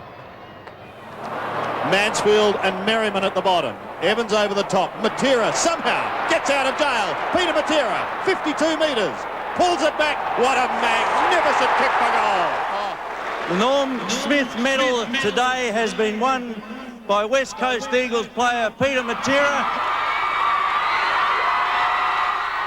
Did you think that he was going to turn out as much a devastating player as he has?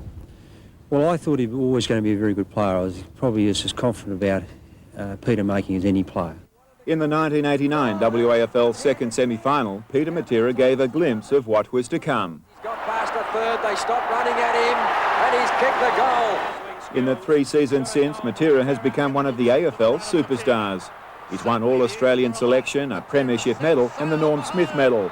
And this year he'll wear the unofficial title of the league's most marked man. I believe that I will be, so to myself, I've just got to take a game as it comes. There'll be a new opponent every game, and I've just got to, look back onto the grand final and how much pressure was there. I've just got to take it back into the, the games during the year. Of course, rival coaches wanting to tag Matera will have to find someone who can catch him. That's my main asset, is my pace, and that's the way I think that's going to help me through the year. He's a racehorse Matera. Off he goes. 2 bounds. Oh, this is exciting. 3. Will he take them on? He will. He may only get 15 touches of the ball some days, but 12 or 14 of those could be extremely effective. And that's the hallmark of good players, and they're very difficult to counter. The good news for the Eagles and their fans is that so far this year, Matera has shown no signs of Premiership blues or a Norm Smith hangover. Left half back. And he takes Matera on, and Matera's got him. Well, you'd never try and well done. Matera, would you? Brilliant football, Matera. Do you think that there's more improvement in him? I think so, in terms of consistency. Since last September, Peter Matera has become larger than life. Elevated to state hero, his life has changed dramatically.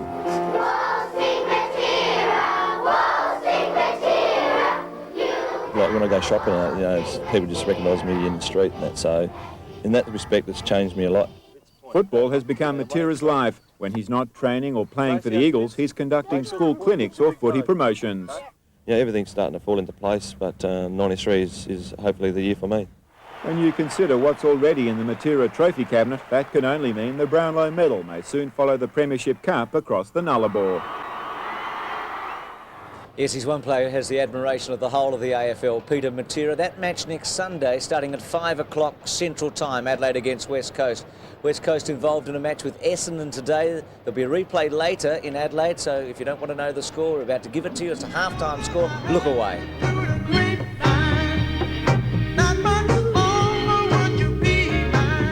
That replay coming after this match, and after this break, the second half.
Progress score from Kooyong. Woodford over Gilbert today in 3 sets. Best of 3 these rubbers. Australia having won the tie yesterday.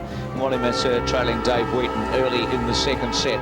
But Australia safely through. They'll play Italy in the quarterfinal as Max Stevens has his halftime report. Well, Bruce had a chance to catch up with the trainer that was involved in that incident with Tony McGuinness, Gary Googe. In fact, it's his first day today as the head trainer of the Adelaide Crows, and he told me, yes, Tony McGuinness did hit me, and yes, it did hurt. I think Gary said that he thinks that Tony thought it was one of the Richmond trainers. Now, I also spoke with Sean Wren coming off the ground. He told me that his knee is only jarred. He said he sort of came down on it the wrong way. He said it's very, very sore and he doesn't expect to take any further part in the game. Now, also, I can't believe this for Adelaide viewers. I got into the rooms today, the Adelaide rooms, no drum whatsoever. But by the time I walked across the MCG and got in there, Graham Corns had finished saying what he had to say. So I can't tell you anything that he did say, Bruce. Fair enough, Max. That's why you got into the room, I think. Rodney Maynard, what about his first half? Well, he did get plenty of the football. I didn't think he was a dominant player. In fact, his kicking let him down on a number of occasions, but he's had 13 of those and 4 handballs. I think you've got to say Max got the interview that counted, didn't he? Wayne Campbell on a wing, obviously designed to shake a tag. He's had 13 possessions to half-time. Effective, certainly. Simon Tregenza, who was his man in the first quarter, he's had 18 possessions, has had plenty of the football, but probably beaten in the first. Naish busy, particularly midway through the second term. As you can see, 7 kicks and 1 hand pass in the second quarter. He's kicked 2-2. And Anthony Modra, well, perhaps the difference between the two sides, one having a full forward, Modra, 5 goals to the important statistic. John Howard, 11 possessions to half-time. Solid in defence. They've been under a fair degree of pressure, those Tigers defenders.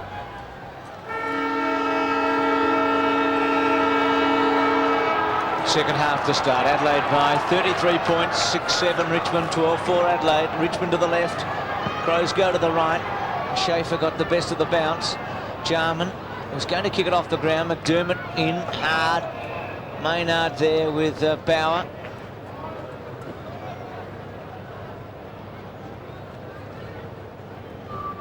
Peter Cameron to take over. Pittman, here's McDermott. Thought he would have gone to the left then. Came back into trouble. Pittman's quick kick. Liptak got a high one. Groom just fell through his hands. Schaefer slayed it off to Eichholt. Jarman intercepted. Knights.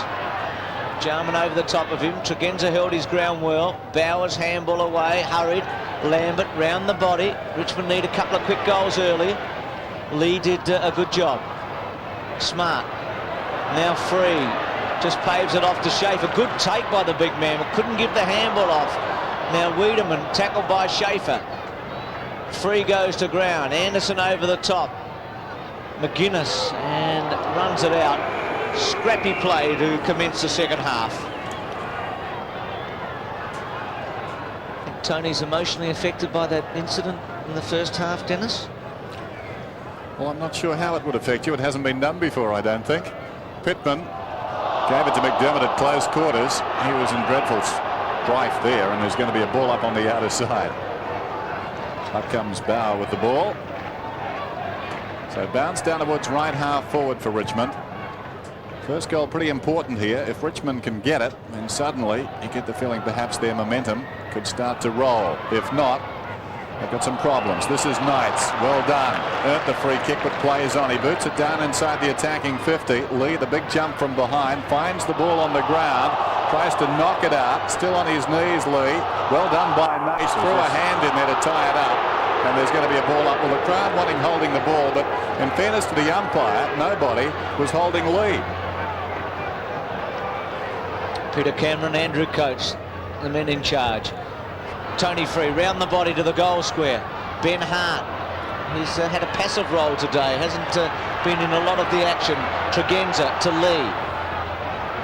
Rouvray and Hart. Hart just stepped aside. That's good teamwork. Rouvray keeps it. No, he doesn't. Tried to keep it in. Banged it out in the end. Well, Richmond have persisted with Adam Slater at full forward. He's yet to touch the football in his first game, and I really believe that it's time they got a more experienced player down there.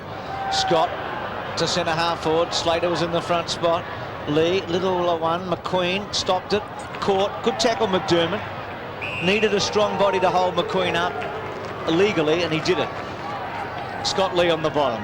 And as Dennis said, first goal important. If Richmond get it, the game's alive. If Adelaide get it, you feel that it shut the gate. Pittman intended for McDermott.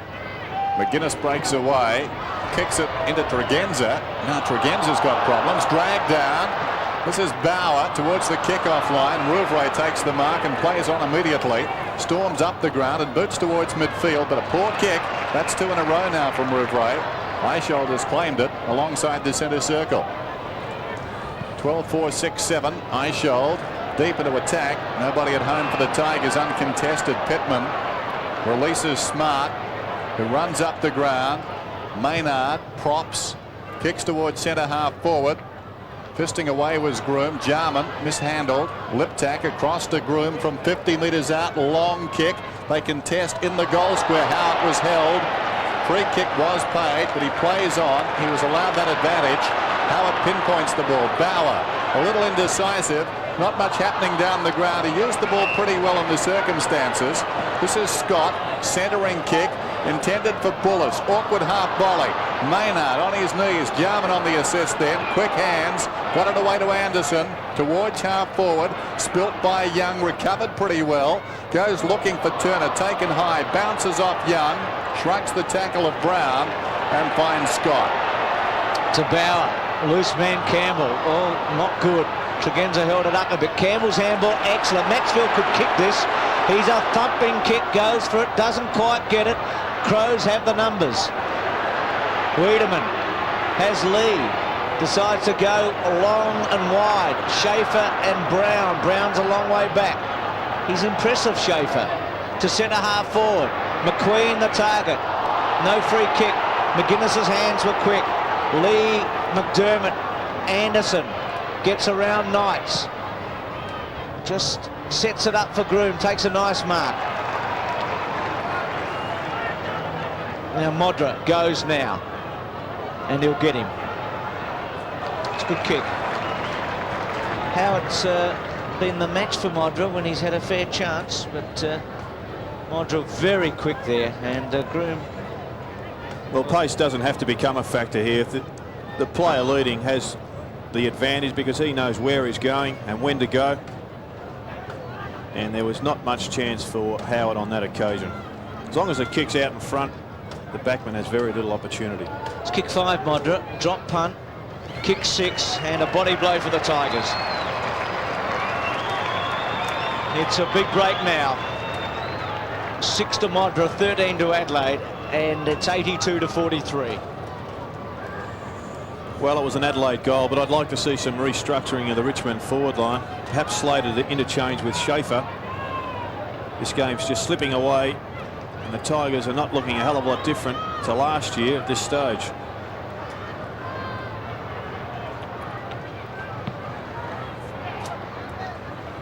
Tony Modra, 8 marks, 9 kicks, and 6 goals now. Most impressive as Bauer gives it across to Lambert, who goes towards the pocket. Awkward half volley here for Herman. He picked it up brilliantly.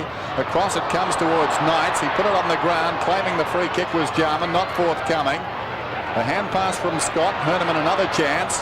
Goes looking for Naish. Crashing in there was McGuinness. In goes Jarman. And the Adelaide boys going in pretty solidly as the Tigers try to get back into this game. This is Knights. They're bearing down on him. Kept his composure brilliantly. That is one of the goals of the season if it went through. No, it didn't. It bent back so far that the players contested a metre out, and it was a rush behind. It looked on course for a moment, but he really did have to screw it. 6-8, 13-4, just over 18 minutes remaining. Rouvray to the centre square. Pittman was at the back of Smart. Bullis. Maynard. He's just going to the boundary there, Bullis, from about 15 metres out. Kept soccering it in front of himself and running it out. Well, free kick. No, not to Pittman. Quick kick away by Free. Hart. Naish. Lee. There's been a change there. Hart now on Naish, and Wiedemann caught. Play on. Hart's quick kick. Anderson in a run out. Yes, Hart's got Nation. Lee's got Herneman. Anderson, first game for Adelaide, ex-Magarey medalist. Port Adelaide champion, went to Essendon. Had a very successful career there. McDermott. Up to centre wing. Menegola, who Gerard would like to see at the other end of the ground, takes the mark. It's oval now, bathed in sunshine. Kicks towards centre, half forward. Smart gets a fist on it, knocking it away. Here's Bauer inside the 50. He can't control it. Wiedemann's got him.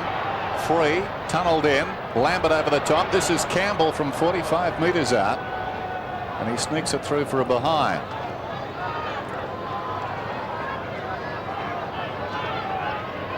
The Richmond faithful not too happy at the present time. 6-9, 13-4. Tregenza with plenty of space. A second bounce carries him to the wing. A third.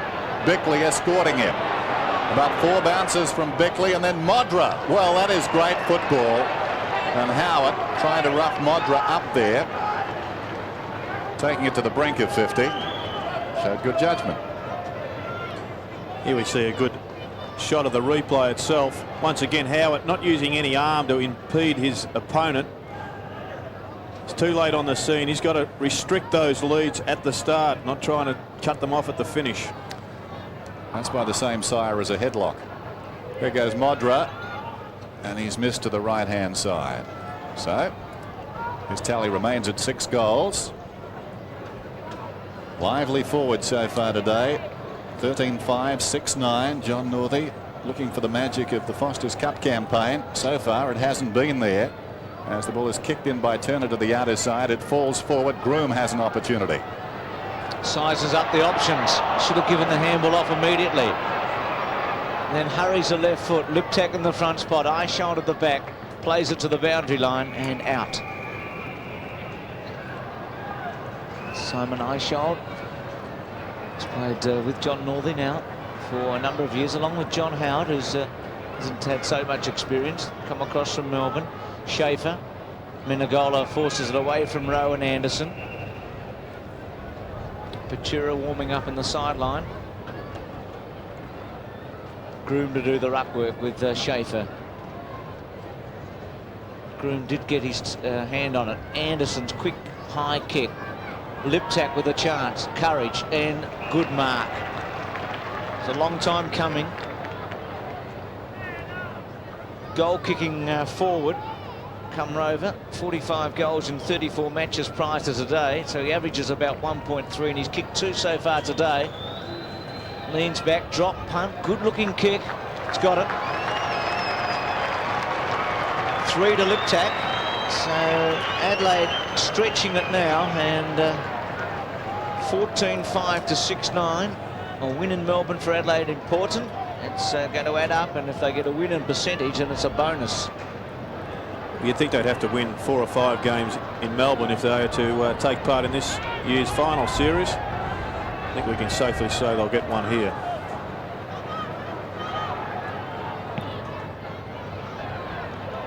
So the margin 44 points as the Tigers work it forward towards their half-forward line, but they've got the job in front of them.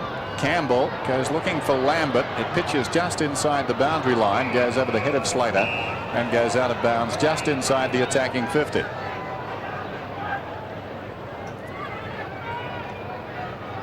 Based on last season's results, Adelaide have a very good draw this year, probably the best of all 15 teams.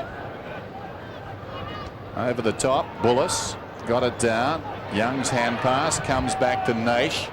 It goes long towards the kickoff line, drifting back. The mark is held by Rouvray. It's been impressive today, Rouvray. 1 game last year. Corn's hoping he can hold down full back. Groom set a task on the outer side. Has he got the pace? Bearing down was Turner. Got him too. Menegola gets the fumble and goes back towards Richmond's half-forward line. And Maxfield, who plays on immediately. Centering kick. Pittman's in the road though. In from the side, Wiedemann almost the mark. But Adelaide have got the numbers again, although under a fair degree of pressure now. It spills out. Clever hands. Nicely done by Slater. Down went Naish. Picked up by Smart.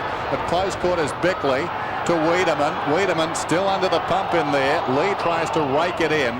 And we've got a whistle. And the ball will be bounced about 25 metres out directly in front of Richmond's attacking goal. Once again, the Tigers kicking towards a packed forward line. They do well to shift all their players up the ground to open it up. Pittman Slater. Handball by Rowe. McDermott to Bickley. Adelaide didn't touched off the boot.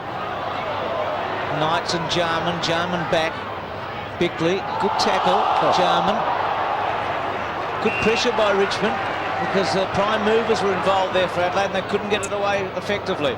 It's not a good kick. Kicking it straight to the tools of Adelaide, giving themselves no chance whatsoever. And this man can really stretch. Smart. He plays taller than his official height. Schaefer. 50 metres, is it? Well, the ball was knocked from his hands after he took the mark. Looked at for the second time today. Not same incident, but 50 metres against him. Fairly technical once again. It's not my favourite rule, the 50-metre penalty, because of that reason. He's kicked one goal, Schaefer, from what was a dubious free kick in the second quarter. This one, he's a bit further out. He's 45 metres, drop punt. And hitting the post with the hands around the ball. So Richmond crawl up to 6-10. Adelaide 14-5. And that was the danger, wasn't it, Dennis? Where were they going to get a winning score from with no Hogg on the forward line? Hard bound to replace the skipper after what was an outstanding pre-season. Schaefer trying very hard, pops it over the top to Lambert, who thought about going. It was a good decision because he wouldn't have been able to come back onto his left foot. As we've seen today, his right foot isn't all that flash. Smart was bearing down, so smart decision from Craig Lambert. You'll see exactly that here on the replay. If he had have gone, he would have been forced onto his right. He's kicking from about 35 metres out. Good-looking effort. So the Tigers get their 7th. They're 7-10. Adelaide are 14-5. The Tigers are always going to need to get a lot of goals from their running players. Lambert gets his first. Naish has got a couple. Could have kicked 3, perhaps 4. Craig Lambert has no trouble from about 40 metres out.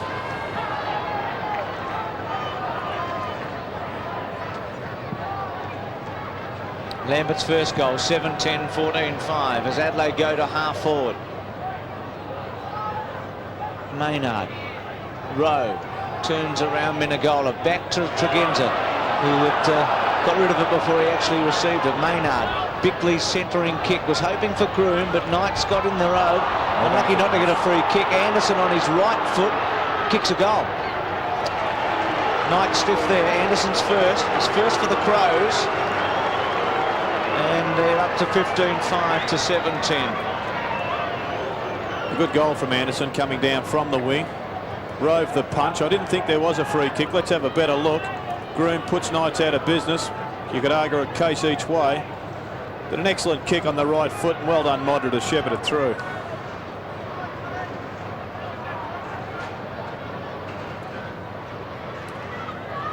Schaefer and Pittman go at it. It's the latter who wins it down. McDermott stood in the tackle, got it to Rowe, smothered off the boot by Schaefer, prepared to work when he comes down after competing. There goes the kick from Bickley through the hands of the leading Modra. Howard does pretty well. Gains about 25 metres and got some direction. Unbeknownst to him initially, I think. It was just trying to get it out of there, but Naish has it around the outer side, running towards the wing. He boots towards half forward. Scott's in front, and that's a good mark. He's had a tough afternoon, and he earned that one, but it was a strong mark. Very mediocre term, this one. A lot of mistakes from both sides. Scott looks to centre the ball. Bickley works his way in front, couldn't hang on. Maxfield tried to crash through. Bauer, clever hands. McQueen gets it across to Naish, and Naish goes goalward. In front, Bullis didn't mark it, has to go again, dragged down, jarred free. Rowe has it socked away by Slater. Taken high was Naish, and he'll get the free kick.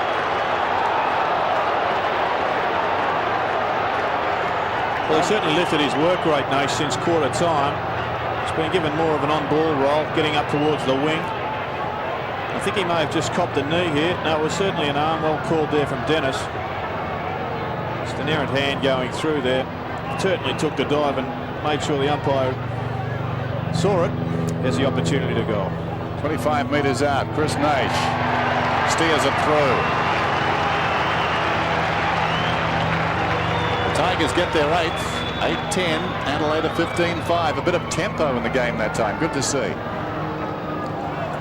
Yes, nothing in comparison to the games we've seen earlier in the weekend, particularly the Collingwood and Footscray game. This one certainly has been a little lacklustre.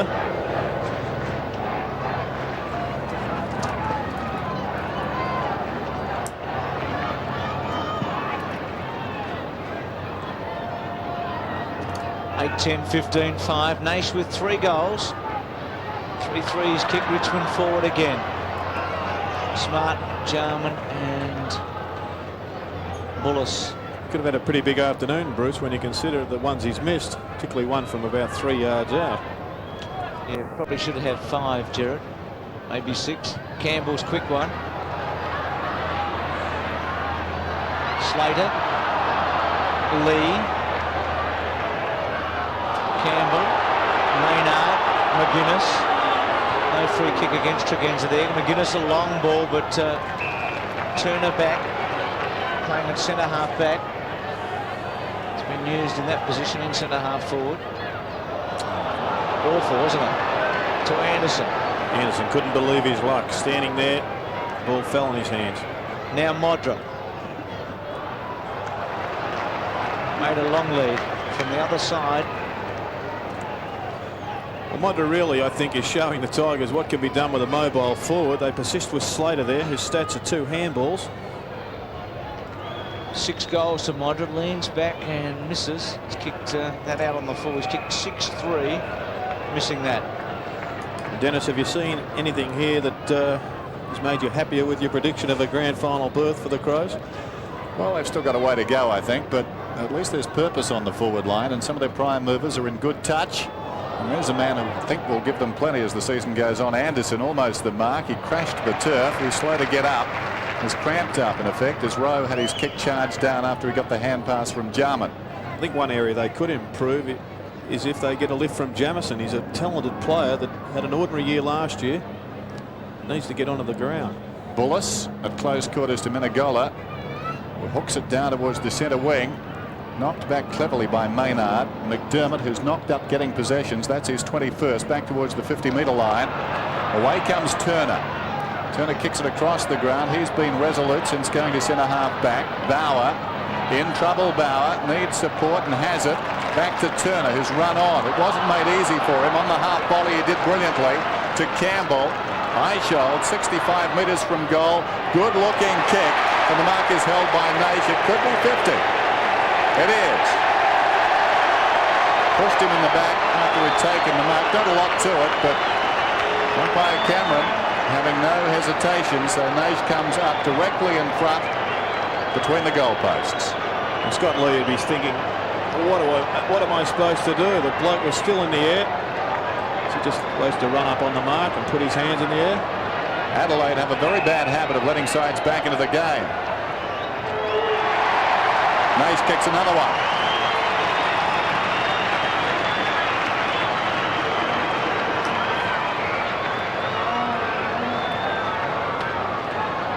Richard Loveridge there talking to Chris Nash.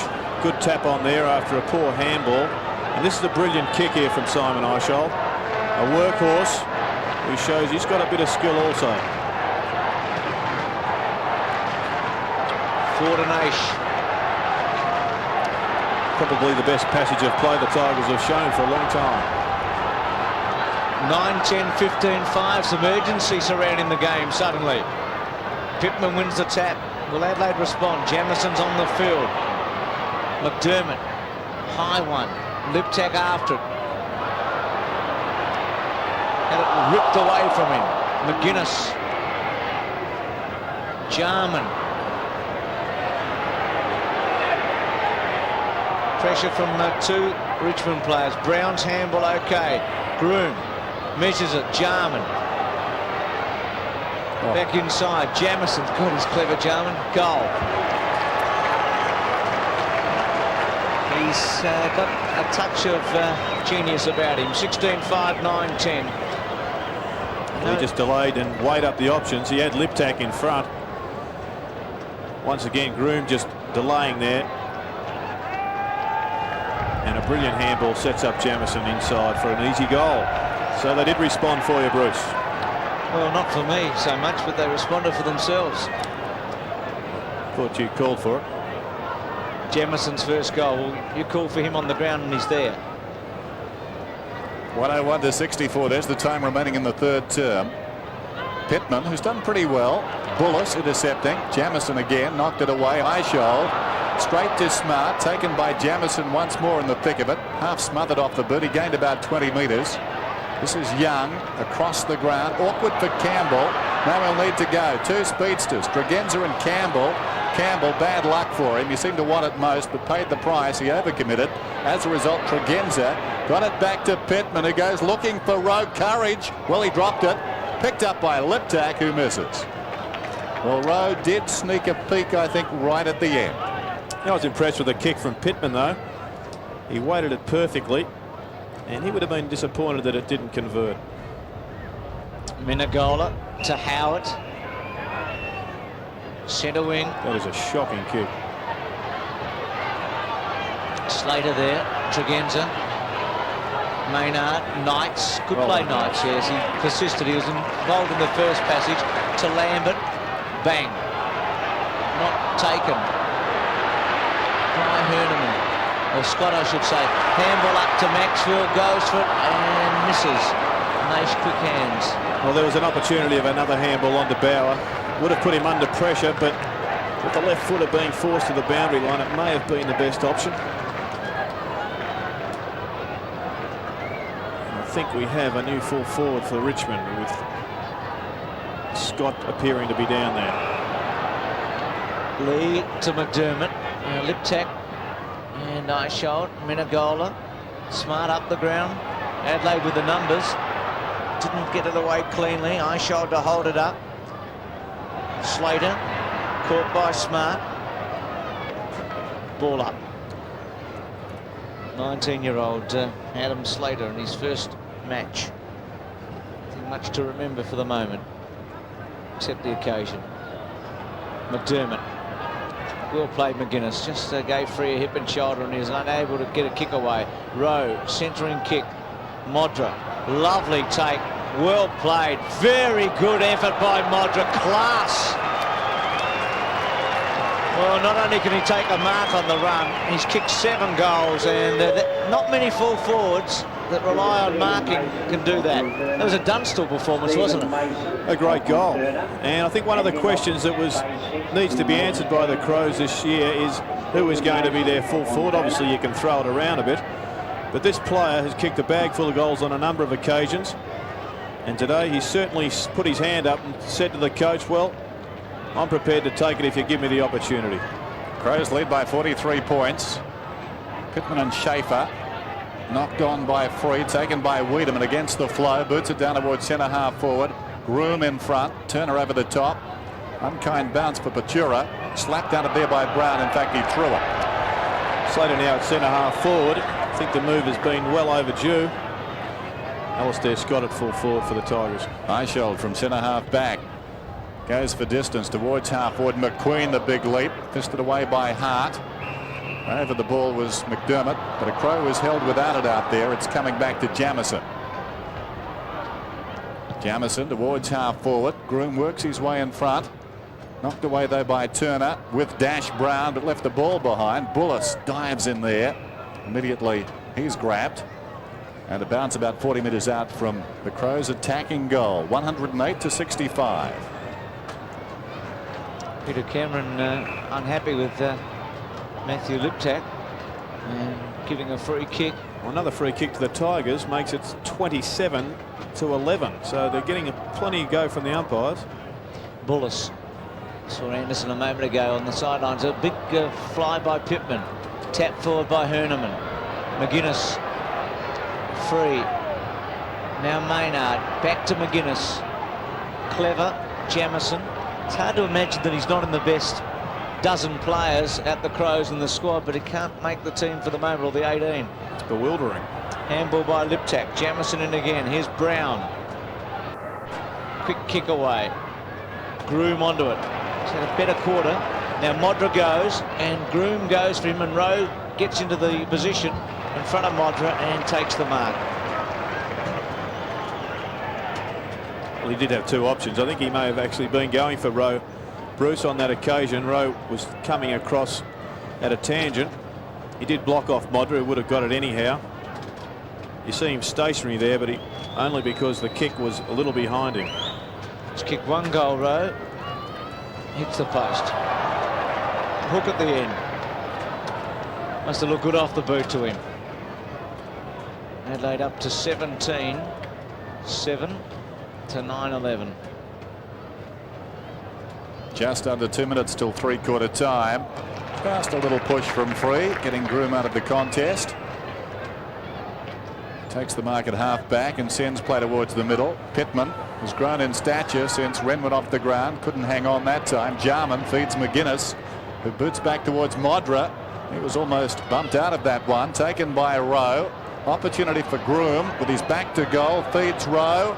Well, all the time to place it just as he wanted it. Cradled the ball and snapped a goal. Crows second. And the Crows go on their merry way. 18-7 plays 9-11 at the MCG. I think Groom's had his best quarter for the game so far. We see him picking up the ball here and giving it back to Rowe. And he gets an easy one round the corner. And the pressure from the Tigers at the moment is appalling, considering how great they were during the Foster's Cup. What was a feature of their game is now gone missing. 9-11, 18-7 in the last minute and a bit of the third quarter. Herneman tried to run it forward. He's had a quiet afternoon. Good play that time to Maxfield. He got Knights very short. Goes long, kicks it right to the goal square. Nash coming in from the side. Maynard tries to hold it up. Scott McQueen. Handball away. Bauer. Very good tackle by Rouvray. Free got rid of McDermott. Little kick and it's gone out. Well, they're not working as a team, the Tigers. It's a conglomeration of individual performances. They're not working for each other. Maxfield there trying to bomb from 50 metres out. It's a short pass on to Knights. That would have been the go earlier in the year, but they're all playing for themselves at the moment. McGuinness, good mark by Jamison, who just gave Herneman a hip and shoulder at the right time. So he's had an instant impact, Jamison, to centre wing. Eichel caught by Liptak. And we're down to about 13 seconds remaining. Adelaide kicking 6 goals in this quarter to Richmond 3. It's been a rather forgettable term, though. Tempo did pick up from about halfway, and there's three-quarter time. 18-7 to 9-11. So Adelaide leading by 50 points. The name of the game.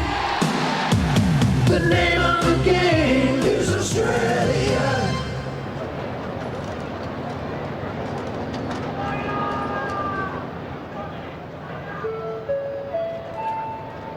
The curator has requested that people not go on the ground after today's match.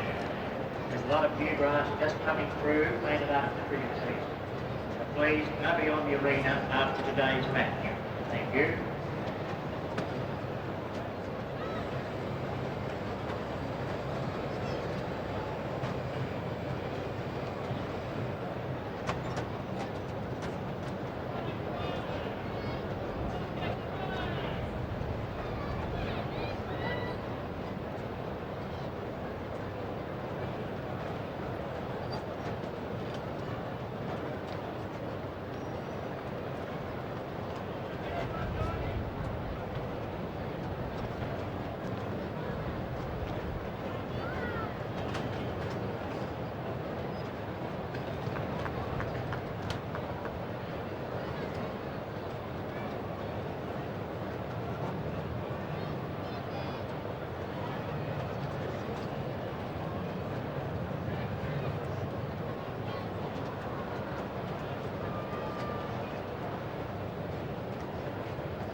finger on a winner playing Tableau Pokies. For great entertainment and plenty of excitement, play Tableau Pokies at the Melbourne Pub Club, Adelaide Racecourse, Victoria Racing Club, Road, Wellington. Open 7 days and all visitors and members welcome. When Steve and I were looking for a new family car, safety was high on the list of priorities. I suppose we thought it was most big. The cars that have been renowned for their safety have tended to be the expensive European ones. But when we saw our Mitsubishi dealer, he showed us a video of a testing Mitsubishi dealer, and he talked to us about the safety standards we've never expected in Australian cars. We realised then that with the Magna, sitting at the Continental board, it was not just a beautiful looking car. It's really quite charge share. It's got all the space and comfort we need. But the best feeling of all is when you don't have to be wealthy to give your family real protection on the road.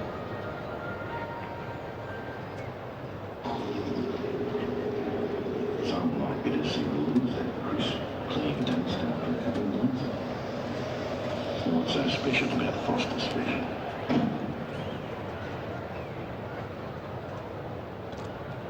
Well, what would you recommend? Not like that. Tender piping hot meat. Baby, delicate, spicy, exquisite gravy. Then encased in a golden pastry cookie. 4-5-20, maestro.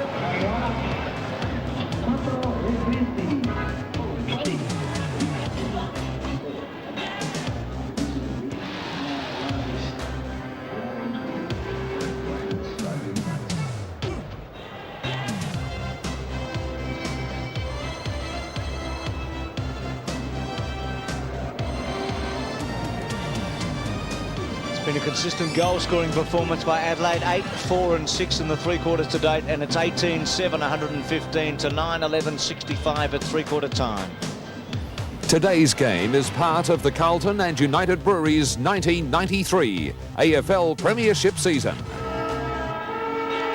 Third round of the Shell Australian Touring Car Championship from Phillip Island. Spectacular venue, April 4. So check your local guides for details. Max Stevens, Graham Corns would have to be pretty happy.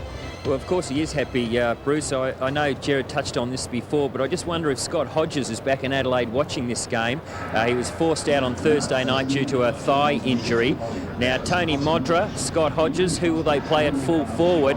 I think it's going to cause some headaches for selectors over the next couple of weeks. Graham Corns wants a disciplined 30 minutes, no tricky stuff, just finish it off, and whatever you do, don't let Richmond back in. Now, keep attacking the ball. He's asked his defenders to regroup and keep it tight. Only a quarter to go, and the Crows can take those 4 very valuable premiership points home. Greg Anderson having a bit of a rest on the bench. He hasn't played since February, and going out in a trial game against the West Coast with a broken wrist, but played pretty well. Max, the Tigers, they seem fairly backward in coming forward at the present time. Did you see that there was any spark out there? That something certainly looks missing from their game at the present time. Well, it certainly does, Jared, and a situation there with their new coach. I mean, every time I've gone out just to have a quick listen to him, he's really giving them a burst and asking them for, you know, just do something and try and get into this game. He just feels that they've been playing catch-up football since the start of this game, and I mean, that has been the case. Thanks for that, Max Stevens. Now, the other match today in Perth will be replayed after this game for SAS viewers. If you don't want to know the score, look away now.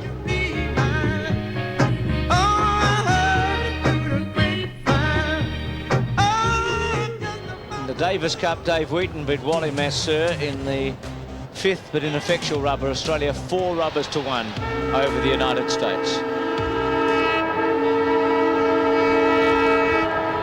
Start of the final term of the MCG. Richmond trailing badly against Adelaide by 50 points. It's 9-11 to 18-7.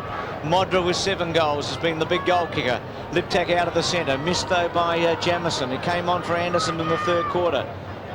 Handball by Maynard. Was to the opposition Lambert. To Bullis. Chip kick to Knights. Straightens up. Long one to the goal square. Good kick.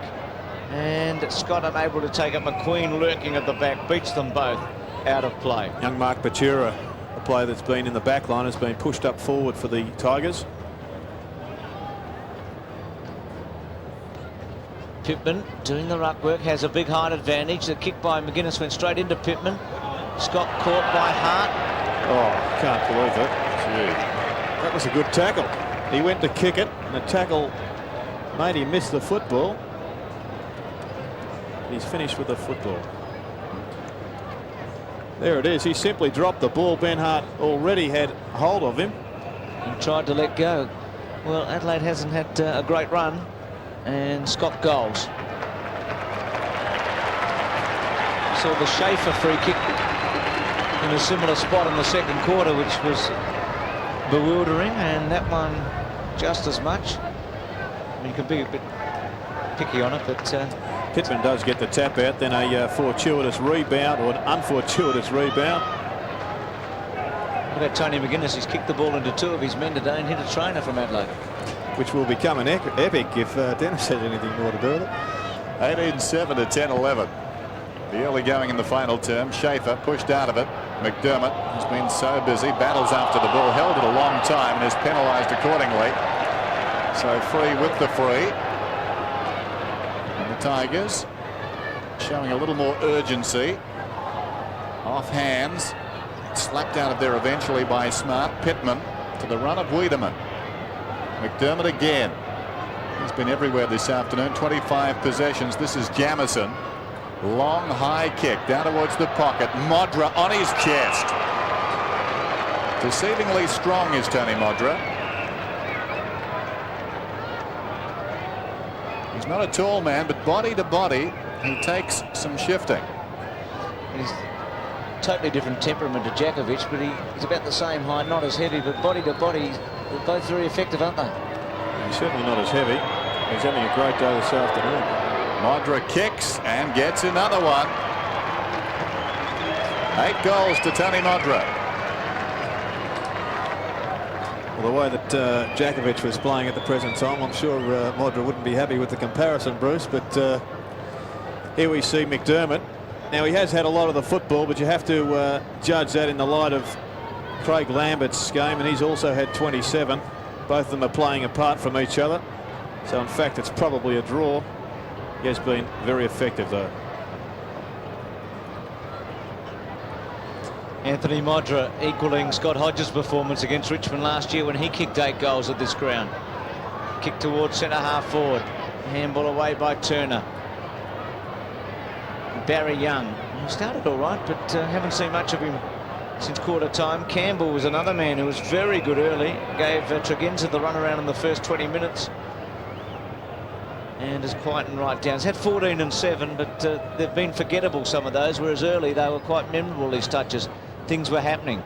Pittman's tap back to McDermott. That's his 26th touch. One behind Lambert. McGuinness off the ground by Aisha. Lucky. Tonight's attacks. Goes bang. Scott and Hart calling it for a free kick down the ground, the Richmond supporters, but it would have been lucky, and that one out of play. Well, the lack of a leading forward once again there. They've been very much one-dimensional, the Tigers, in their forward movements. Just a long bomb and hope into the forward line. And it has had very little result. Good play by Smart. Tregenza. Into the bounce. He's got better as the game's gone on. To Jarman. Bullis versus Maynard. Bullis paid it. Call there by Peter Cameron. Out wide to Turner.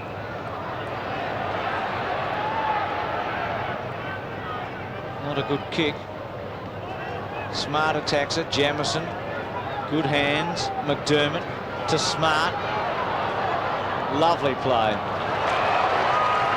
And therein lies the difference. Smart could have easily blazed away at 50 from the 50-metre line, but instead elected to go towards the nominated full forward in Modra.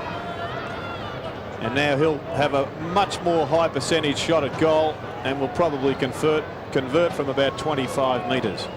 Hodges has the Adelaide record with 11. Now Modra's got 9. He's closing in on it. Pretty sure it was against Geelong at Football Park Lake last year. 27 to 10-11, and Modra has 9. And well, he's played so brilliantly well, and Smart was good. And gee, Jamison's had a a very positive impact, Gerard. Yes, he's a talented player, Jamison, and one I'm sure will have to have a big season if the Crows are to make the finals. Well, it's a rout at the present time. 127-71, and Pittman has done pretty well. McDermott on his knees back to the big man. Pittman's kick goes inside the 50. Menegola running back with it. Flying through was Howard. Menegola retrieves, gets it across to Turner, who chips it out wide and finds Bullis. He's at right half back, the former South Australia. Bullis, the distance towards the wing. In from the side, Pittman, but McQueen takes a very good mark. Been very quiet indeed today. Across the ground towards half forward, ill-directed though, and Bickley, whose battle today hasn't been one of his more convincing performances. Naish really troubled him in the last quarter. He goes across the ground, having been paid the mark, and finds Hart. Ben Hart, right half back. Through the wing towards half forward. The Tigers there in number, and a good mark is taken by Scott Turner. He's tried hard. Standing kick, rather untidy looking, but effective. Patura chips it into the path of Naish, who's got the ball right on the 50, wants to go, sharpens the angle there as he goes to his left-hand side, and one wonders why he manages to sneak it through for a behind. Anderson getting ready, maybe to come back. 4-4 to Naish out of the 10-12.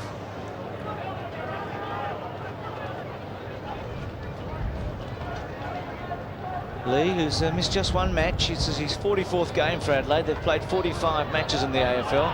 Hart played all the games last year. McDermott, McGuinness, Maynard, McGuinness, Tregenza. A bounce. Takes on Bullis. Touches the ground. Goes for goal. Misses. Modra, did he take the mark? No, it's a behind. Does that sometimes, Tregenza, doesn't he? He'll just carry the ball 2 strides too far, gets himself into a tight situation, and has to squeeze something without really finishing. Well, he isn't a great kick, and if he puts that sort of pressure on himself, he really isn't doing himself justice. So just get it and look forward. Across to Free, towards half forward, in from the side, Rouvray. Out towards Lee now. It's virtually a training gallop for the Crows at the moment. Rouvray's got it on the wing then. Probing kick inside the 50. Brown is outnumbered. Terrific leap, Menegola. Right over the top. The former Swan Districts player. 16th man taken in the 1990 draft. This is Patura. Now Knights. Left half forward. Knights down towards the kickoff line. Hart towards the pocket. Pretty good policy. McQueen took a long time. And the speed of Smart in evidence again. Nigel Smart, great dash out of defence. The game is won, but that was inspiring stuff. Drew him an awkward half volley. Bullis gets it across to support Turner.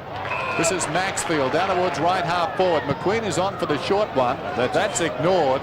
3 against 1, push in the back. Well, Naish really was outnumbered and outgunned down there, but Maxfield was on, or rather McQueen, for the short one. Once again, just a long bomb, Dennis. Yep, to 3 Crow players. One wonders what has happened at Tigerland that has allowed them to come up today without their spirit that they showed only 7 days ago. Naish got it from Lambert and gets it from Maynard.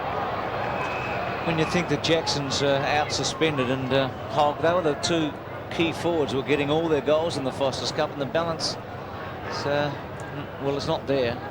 You make excuses. I know you're talking about something slightly different, Gerard. It just appears that, I mean, attitude. Yeah, like the players themselves, I know they'd be down with those guys missing, but we haven't seen the spark. Well, Jarman missed, in a cliche term, what he should have taken. There's a direct kick at him at centre half forward. Good play by Lee. Just got rid of Bow.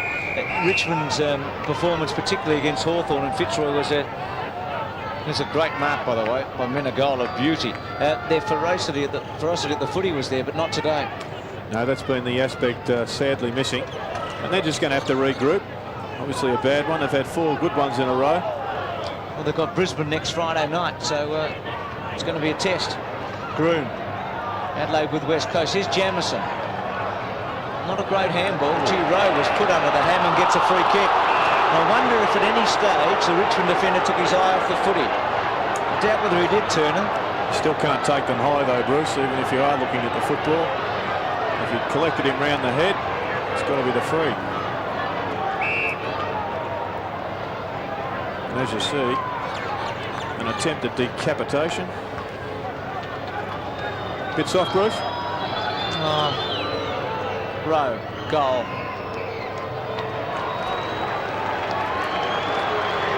Three to Rowe.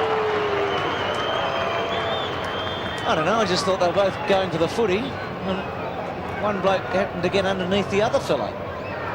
Yeah, I thought, well, the umpire about 5 yards ago, I realise that, but the bottom line is if a player gets his head interfered with, it's got to be the free kick.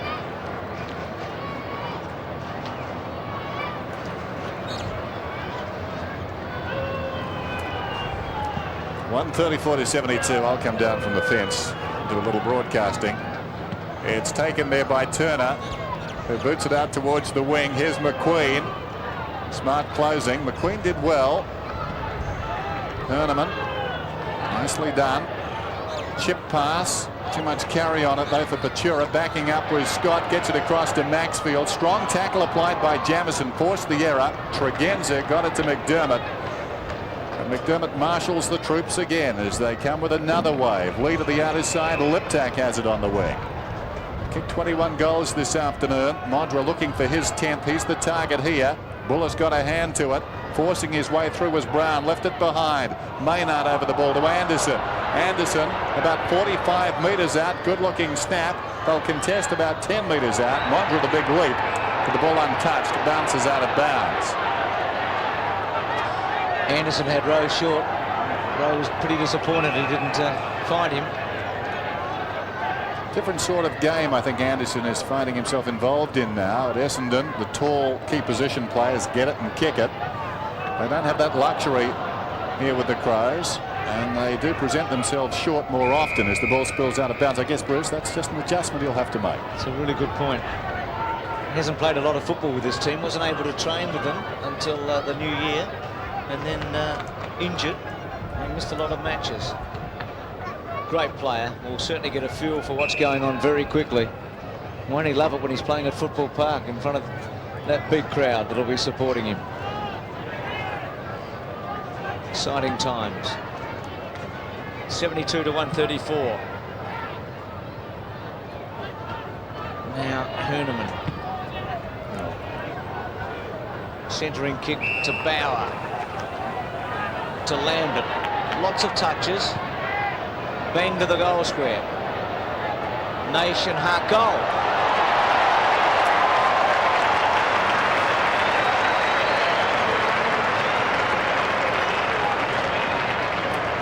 A long one. Two to Lambert. Oh, he's kicked this from...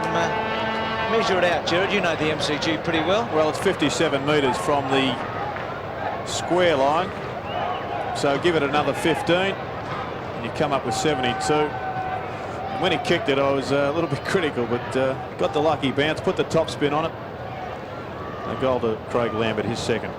30 possessions this afternoon for Lambert. Opportunistic goal, that one, as they came up the ground. He went for the long kick and got lucky. Campbell, Menegola. This is Knights. Knights forward of the wing towards the pocket. Bounces off the chest of young Scott. Nightmare of a game for him. All sorts of problems with Modra early. Knights' hand pass. Finishes up with McQueen. Brilliantly smothered off the boot by Bickley. It spills out about 30 metres from their defensive goal, the Crows. Jamison in trouble. Smart left it behind. Big hand pass came out from Slater. Now Jamison on the run. Little chip pass back to the middle. McDermott. Bickley continues to run down the ground. Sweeping hand pass out wide to Anderson. Settles. Goes long. Good looking kick. It's a goal. His second. And then Richmond side were mucking around with the football in their forward line.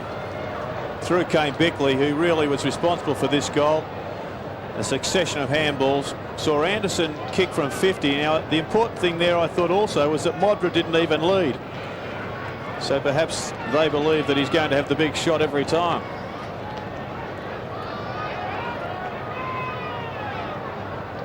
Ten-goal game for Adelaide, 22-8 to 11-12. So some valuable percentage here.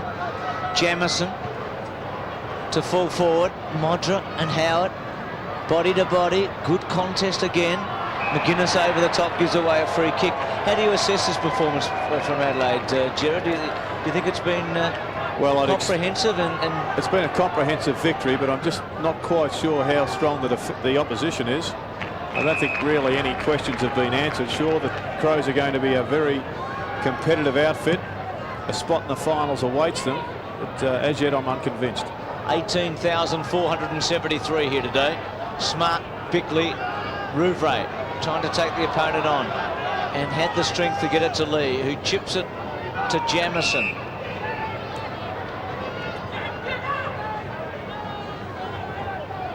This is Lee.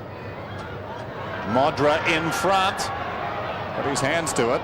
Spilt it. High shoulder towards the boundary line. It will be tossed in. 11.5 minutes remain in the game. And the Tigers, I'm sure, came to the ground. Certainly the supporters did. Full of enthusiasm after a promising Foster's Cup campaign. It stood for naught this afternoon. The real stuff has found them out. Anderson was pushed in the back. Should have got a kick. The ball goes out of bounds on the full. So often overlooked by umpires, that push in the back and the act of kicking. Free kicks favour Richmond 31-15. Here's Howard. Out of the back pocket, so a big meeting at Football Park next Sunday. It should be a beauty. Looking forward to that one. Adelaide and the West Coast Eagles. Anderson continues to acquire kicks. Can Modra get his 10th here? Knocks it away to the advantage of Liptak, close to the boundary line. It's run across down there by Eichel. Had the job on Liptak from about halfway through the second quarter. 140-78. There's Brown. Got a bit of a shove, play on. Not a lot in it. Eichel runs it out. So the game coming to a close. That's not the siren, by the way, not that quickly. Maynard, who's playing more and more up forward as his career goes on. Free kick against Maynard. And Slater, and there are some cheers. A bit tough on the 19-year-old, but his first kick in league footy was to Menegola. To centre wing. Good grab, Pittman. Looked very good a couple of years ago. Looked as if he had burst onto the AFL scene.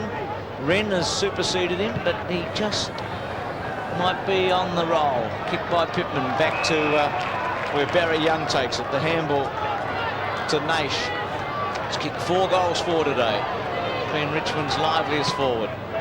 Drop punt to position rather than to a player who didn't have many options, and he gains about 45 metres. Lots of touches for Naish today. 17-2. But Richmond's had 11 more kicks than Adelaide. It's hard to believe, isn't it? That time the free kick to Pittman. I think we'll have to give Richmond the benefit of the doubt and just wait until they get Jackson and Hogg back into their side. Certainly there'll be a big question mark after their performance today. Liptak finds Modra, bounces off his chest, he rakes it back in. He's got 9 goals for the afternoon, and that's where the major interest lies now.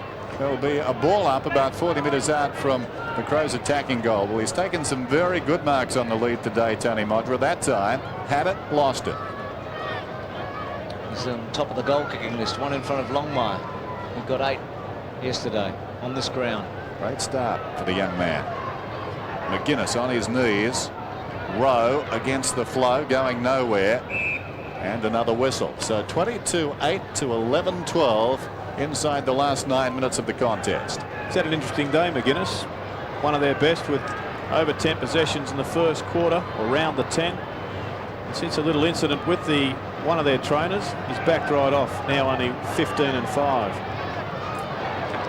Richmond out of defence. Now Bickley, short. McDermott to Jamison. Modra, got it. Very good kick, great mark, good play. Hodges, 11 goals against Geelong. the club record. Modra about, you reckon, to get into double figures. Well, it was an excellent grab under the pressure of Howard. He was bustled and bullocked just before the ball came to him. Still managed to take it with both hands. Going for goal number 10. Leans back, drop, punt, puts it through. 10 for Modra, so it's an outstanding achievement. He started the match spectacularly, had lots of the footy in the first 15 minutes, ran up 4 goals in the opening term, looked on for a big day, and he's continued. And once again, McDermott getting a piece of the action, and Jamieson, who has really performed since he's come onto the ground. Is a wonderful kick. What about McDermott? 22 hand passes, if you don't mind, this afternoon. Quite remarkable. This is Lee tracking the ball out towards the boundary. Tracking him as Bauer. And it goes out. So just over 7 minutes. 23-8 to 11-12. Adelaide so far have added 5 goals in this term. 2 by the Tigers. Pittman controls it. McDermott again, his 23rd hand pass, but directly at Lambert that time. It goes over the top to Bauer, who kicks for space. On the lead, Schaefer went for it at the second attempt. It was knocked away by Rouvray. This is Jamieson. It goes down towards half forward. Maynard, spring heel jack up in front, missed the mark. Better recovery. Bullis has got him. Maynard didn't have the ball, and he'll get the free kick. Liptak wanting to go, but that wasn't on. So Maynard with the ball, left half forward. Modra's got 10. Can he equal the club record here? Poor old Howard has the job of stopping that. Not what you need late in the day. Modra flies from behind. Offhands Liptak. Misses. Well, he's kicked 3. That time missing to the left-hand side. Exciting player, Liptak. Plenty of speed on the forward line. 23-9 to 11-12. Howard short.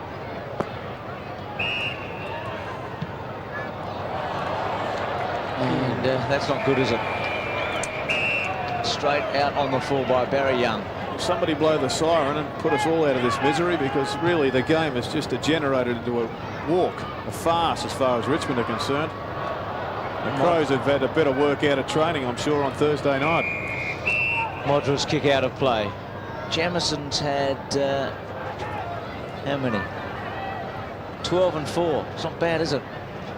A limp for Modra there. 16 touches, Jamieson, and most of them have been effective. Very good with his disposal, isn't he? Menegola to Campbell, to Rowe, to Free, but it hasn't gone anywhere, the footy. Tregenza soccers it back to Rowe. Good tackle on him. Brown, a run down by Lambert. Rowe, Anderson, Bullis, Brown, and it's coming back. Oh, gee, not much happening. It's gripping, Bruce, isn't it? Yeah. Is this one performance, Gerard, eroded all that good work for Richmond in the first couple of months of the season? Well, it certainly wouldn't do anything for their membership drive. I'm at a loss as far as the Tigers are concerned, because they had won most people, football supporters in general, in Melbourne and probably in Australia, because there's such a traditional side. Yet all of a sudden, after one performance, given that Hogg isn't there, Jackson's not there, yes, but there just hasn't been the determination, the grit, the fight. They've just let this mob roll run right over the top of them, the Crows, and their supporters will go home bitterly disappointed. You meant mob in the nicest way. There's Knights. Here's Pittman and McQueen. So the score is 23-9 to 11-12. Smart. He does everything very well. Gets it to Wiedemann, and Wiedemann into the centre. I think the mob in Adelaide are really enjoying this. Here's Jamieson storming through the middle, 60 metres out. That's a magnificent kick.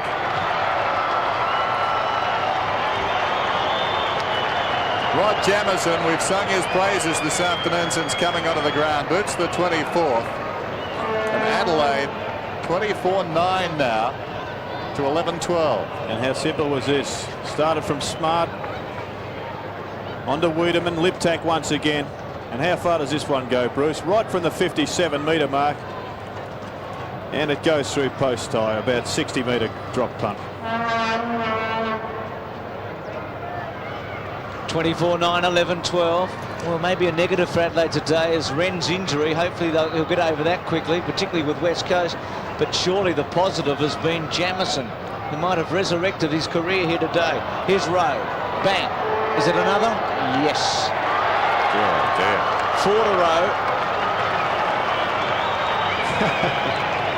And Smiley might. Well, it's a cricket score now, 25-9 to 11-12. And Adelaide's record against Richmond is emphatic, isn't it? 4 out of 4, and they've been big ones, most of them. Easy kicks all over the field. Menengola bumped off by Rowe. Swings it round the corner. An easy goal. What can you say about the Tigers? Well, they'll be bottom of the table after the first round, and Adelaide will be on top. You can take nothing away from Adelaide, but you just can't really be convinced as yet, because the opposition have been pitiful, to say the least. Brown feeds Jarman, who boots to half forward. In front, Maynard. Well, shades of how they started 1991. Their debut season, the Crows, when they thumped Hawthorn under lights at Footy Park. They've come to Melbourne this afternoon at the MCG, and they thumped the Tigers. Maynard kicks from right on the 50 and sprays it right. Oh, too easy. Groom up in front, plays on, kicks a goal. Well, that's disgraceful by Richmond. Max Stevens is down on the boundary. Max? Well, Tony Modra just came off a few moments ago. It's nothing too serious. He has a sore shin. As I said, nothing too serious. Pretty happy. Big smile on his face, though. Max, what's the situation with Hodges? Would he be available next week against West Coast? Well, it was only a thigh. I went to training on Thursday night, and he lasted about 15-20 minutes at training and came off. I would say he'd be available this week. As we said at three-quarter time, that's the headache for selectors. Well, it's a big win here, 26-11. Knights. Scott on a lead, and in the front was McQueen, who started all right on Wiedemann. He looked as if he was going to be a major player in this match, but oh gee, he's fallen away like a lot of his mates. Now let's hope that Jeff Holt's injury or illness, or I guess I'm not sure which it is, doesn't last too long either. Well, his non-appearance, let's say that. McQueen, he's kicked his second. Richmond's 12th. 2 to McQueen, 12 to Richmond. But those young supporters haven't had much to cheer about. They must have come to the ground hoping today for a flow-on from the Foster's Cup competition, but it's all dried up. Well, quite an unimpressive performance from McQueen. Big things are expected of him this season after booting 5 goals against the Swans at Lavington. Had the hamstring strain against Hawthorn in the second round of the Foster's Cup. Hasn't really had much of the football today. McDermott, 33 possessions. Maynard, 27. Jarman, 25. McGuinness, 21. Jarman, 26. Out he goes, down towards the pocket. Groom controlled it pretty well. He's growing in confidence. 28 possessions for Maynard, the 28th not the best of them. His kicking early in the game was disappointing, and that time, with a lot of time, missed to the right-hand side, running into an open goal. 26-10 to 12-12. Well, Maynard kicked 4 goals last year for a total of 11 from his 44 games. So I'd suggest he's in the forward line for other reasons than kicking goals. Perhaps his ferocity at tackling, keeping the ball down there, just adding that extra bit of height. It doesn't look very convincing when he goes for a shot. Rowe to Anderson, to Jarman. Bit of a fight with Menengola and Rowe behind the play. Now, it'd be very silly for someone to get reported in the context of this contest at this stage. And you use that term loosely, Bruce, contest. Well, Rowe gets the free kick. He's kicked 4 goals. He's a bit too far out. Groom provides the lead. Centering kick, good grab. Well, he was very, very impressive in their Foster's Cup game against Essendon, Groom, particularly in the first quarter. He has a relatively quiet day, but has looked impressive at times, and certainly when he gets the football, he knows what to do with it. So I'd say a pretty big future coming up for this boy. Kicking from 45 metres, drop punt, good-looking kick. Yes. Goal. Gets his second since going to full forward, and I was a bit critical of him early because he did have a quiet first half, but he's got better and better. Yes, he's grown in stature as the game's gone on, and I'm sure that he is one player that is going to have a big impact this season. I've seen a number of talented youngsters so far this year, and he has been well and truly up there with the best of them. Just taking a look at the stats, the Crows have had 199 kicks, Richmond 196, but handballs, Adelaide 142 as opposed to 91. Anderson, unguarded goal square, it's going to bounce through for another one. That's his third.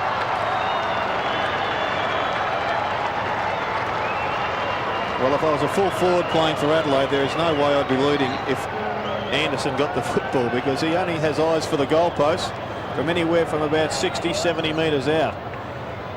And here we see just bang, as he's been doing, as Dennis so rightly pointed out earlier in the piece at Essendon, for such a long period of time. Might be just staying around the goal mouth. A great kick from that distance, however. Big debut, isn't it? 21 kicks and 3 goals from the wing. Say debut. Back from Essendon after 103 matches. There's Liptak. Rowe. Well, there's 20. Impressive. He's done well. He's kicked 4. He's in that Brown and Liptak area where he's vying for spots. I guess Liptak's more established. Not a good kick that time. 10 seconds remaining. Howard to Lambert. Can Richmond keep it away from Adelaide for the next 5 seconds? Well, McGuinness, this is the last play. That's it. That's a big last quarter, isn't it? A 10-goal last quarter by Adelaide. We saw Fitzroy in totally different circumstances yesterday kick 7 in the last quarter. Slightly more pressure. 28-10 to 12-12. And Max has Tony Modra with him. Well, Tony, congratulations. 10 goals, great effort. Yeah, well, I couldn't have done it without all the centre people and the rest of them, but yeah, I suppose it was a good performance, except I injured myself. That's a bit of a hassle. That injury, the doctors told me it's only a shin, not too serious. Nah, it's not too bad. It's just swollen. Should be right by next week. Well, Tony, been a great pre-season for you. A few problems for the Crows, though, with 2 full forwards, but you were pretty impressive today. Yeah, well, Scotty should be available next week, so I wouldn't mind if I sat in the forward pocket or whatever. Just depends how they go next week. Enjoy it today? Yeah, it was good. Okay, Tony Modra, thanks very much. Thanks, Max. 63 points, another record-breaking performance in that final term. The best in their history by the Adelaide Crows. Big winners at the MCG, 28-10 to 12-12.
Yeah.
Ten-goal final term to the Crows. Modric kicked 10 and they're on top of the table tonight, beating Richmond 28-10, 178 to 12-12, 84 as Dennis Committee and Gerard Healy sum up the match. Well, not an inspiring game of football, you've got to say, but by the same token, Adelaide today, playing their 45th game in the AFL competition, have had their most productive first term and last term, and I guess you've got to go out there and beat the opposition and kick the goals, Gerard. You certainly do, Dennis, but I think we'll have to wait till next week when they face the West Coast Eagles to see how far they have improved. Certainly Anderson was a big bonus today. He played terrifically on a wing. Jamison, I thought, showed that he's going to have a better year. As we look at the match statistics, well, really the only one that counts at the end of the day is on the scoreboard, but Richmond have won the football well enough, although they trailed terribly in handballs, but with 290-odd possessions, you would think they would have had probably a more productive day on the scoreboard. The tackles was a little bit bewildering. The free kicks, 34 to Richmond versus 19 to Adelaide. So they didn't get much assistance from the umpires. Problematical that Sean Wren will play next week, but let's say that Pittman came in and filled the void very well indeed this afternoon. Could be an important factor against West Coast Eagles. Let's have a look at now the name of the game, the song for 1993.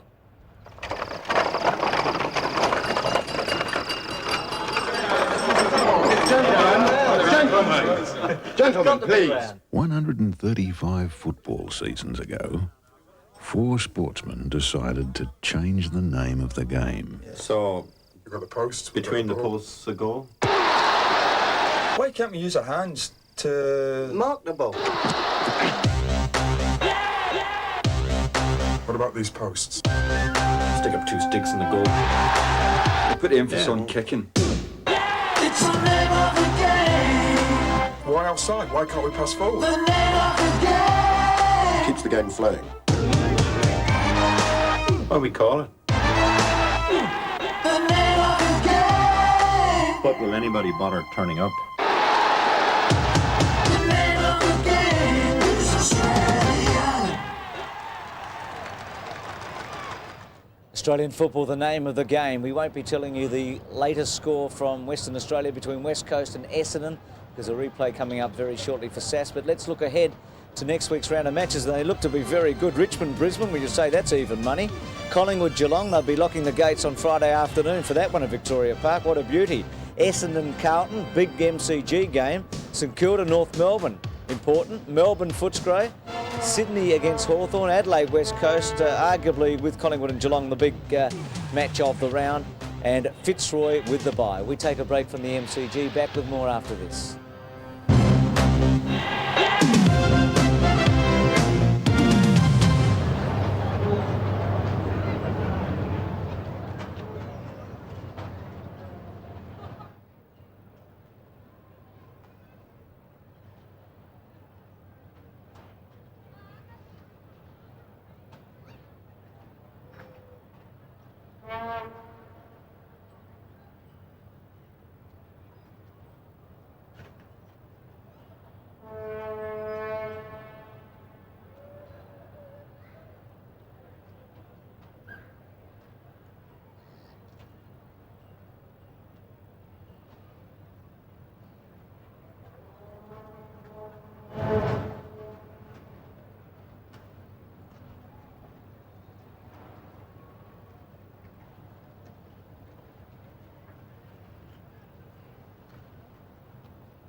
Be better off to take them off and yell down there now.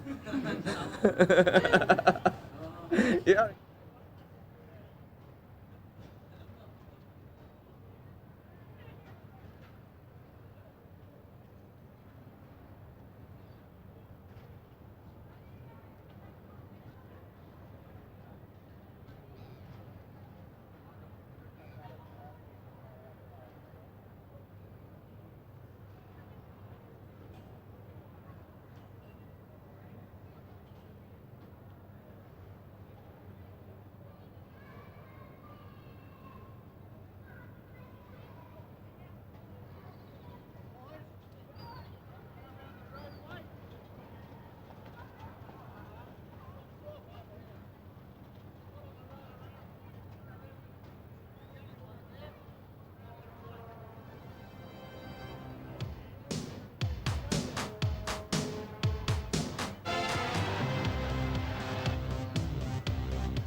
By the skipper of the Crows, Chris McDermott, 10 kicks and an amazing 24 handballs in everything. Creativity at its best today. Up front, Tony Modra, 10 goals this afternoon, 10-3. He got 4 of them in the first term, started fast and finished strongly as well. That's a big day's work. 13 marks, 16 kicks and 10 goals, second best in the history of the club. And Greg Anderson, well, he wouldn't have really hoped for a better debut than this. 21 kicks, 2 handballs and 3 long goals. Some of the leading Adelaide players. Max Stevens down on the boundary line. Max, what's the injury report? Well, mainly to do with Adelaide, Bruce. Sean Wren, as we said throughout the match, he jarred his knee. X-rays will be taken tomorrow of the knee just to see the extent of the damage and if he needs to have an arthroscope or anything like that. Tony Modra, as he said in the interview, he's got a problem with his shin. And Greg Anderson, nothing too serious, he has sore calves. And don't forget still to come into this Adelaide side, as we've been saying, Scott Hodges and, of course, Matthew Robran. Pretty big players you've mentioned there with injuries today, Wren, Anderson and Modra. Thanks for that, Max, Gerard and also Dennis. Replay coming up in just a moment. Essendon against West Coast. For that, let's join Bruce Abernathy.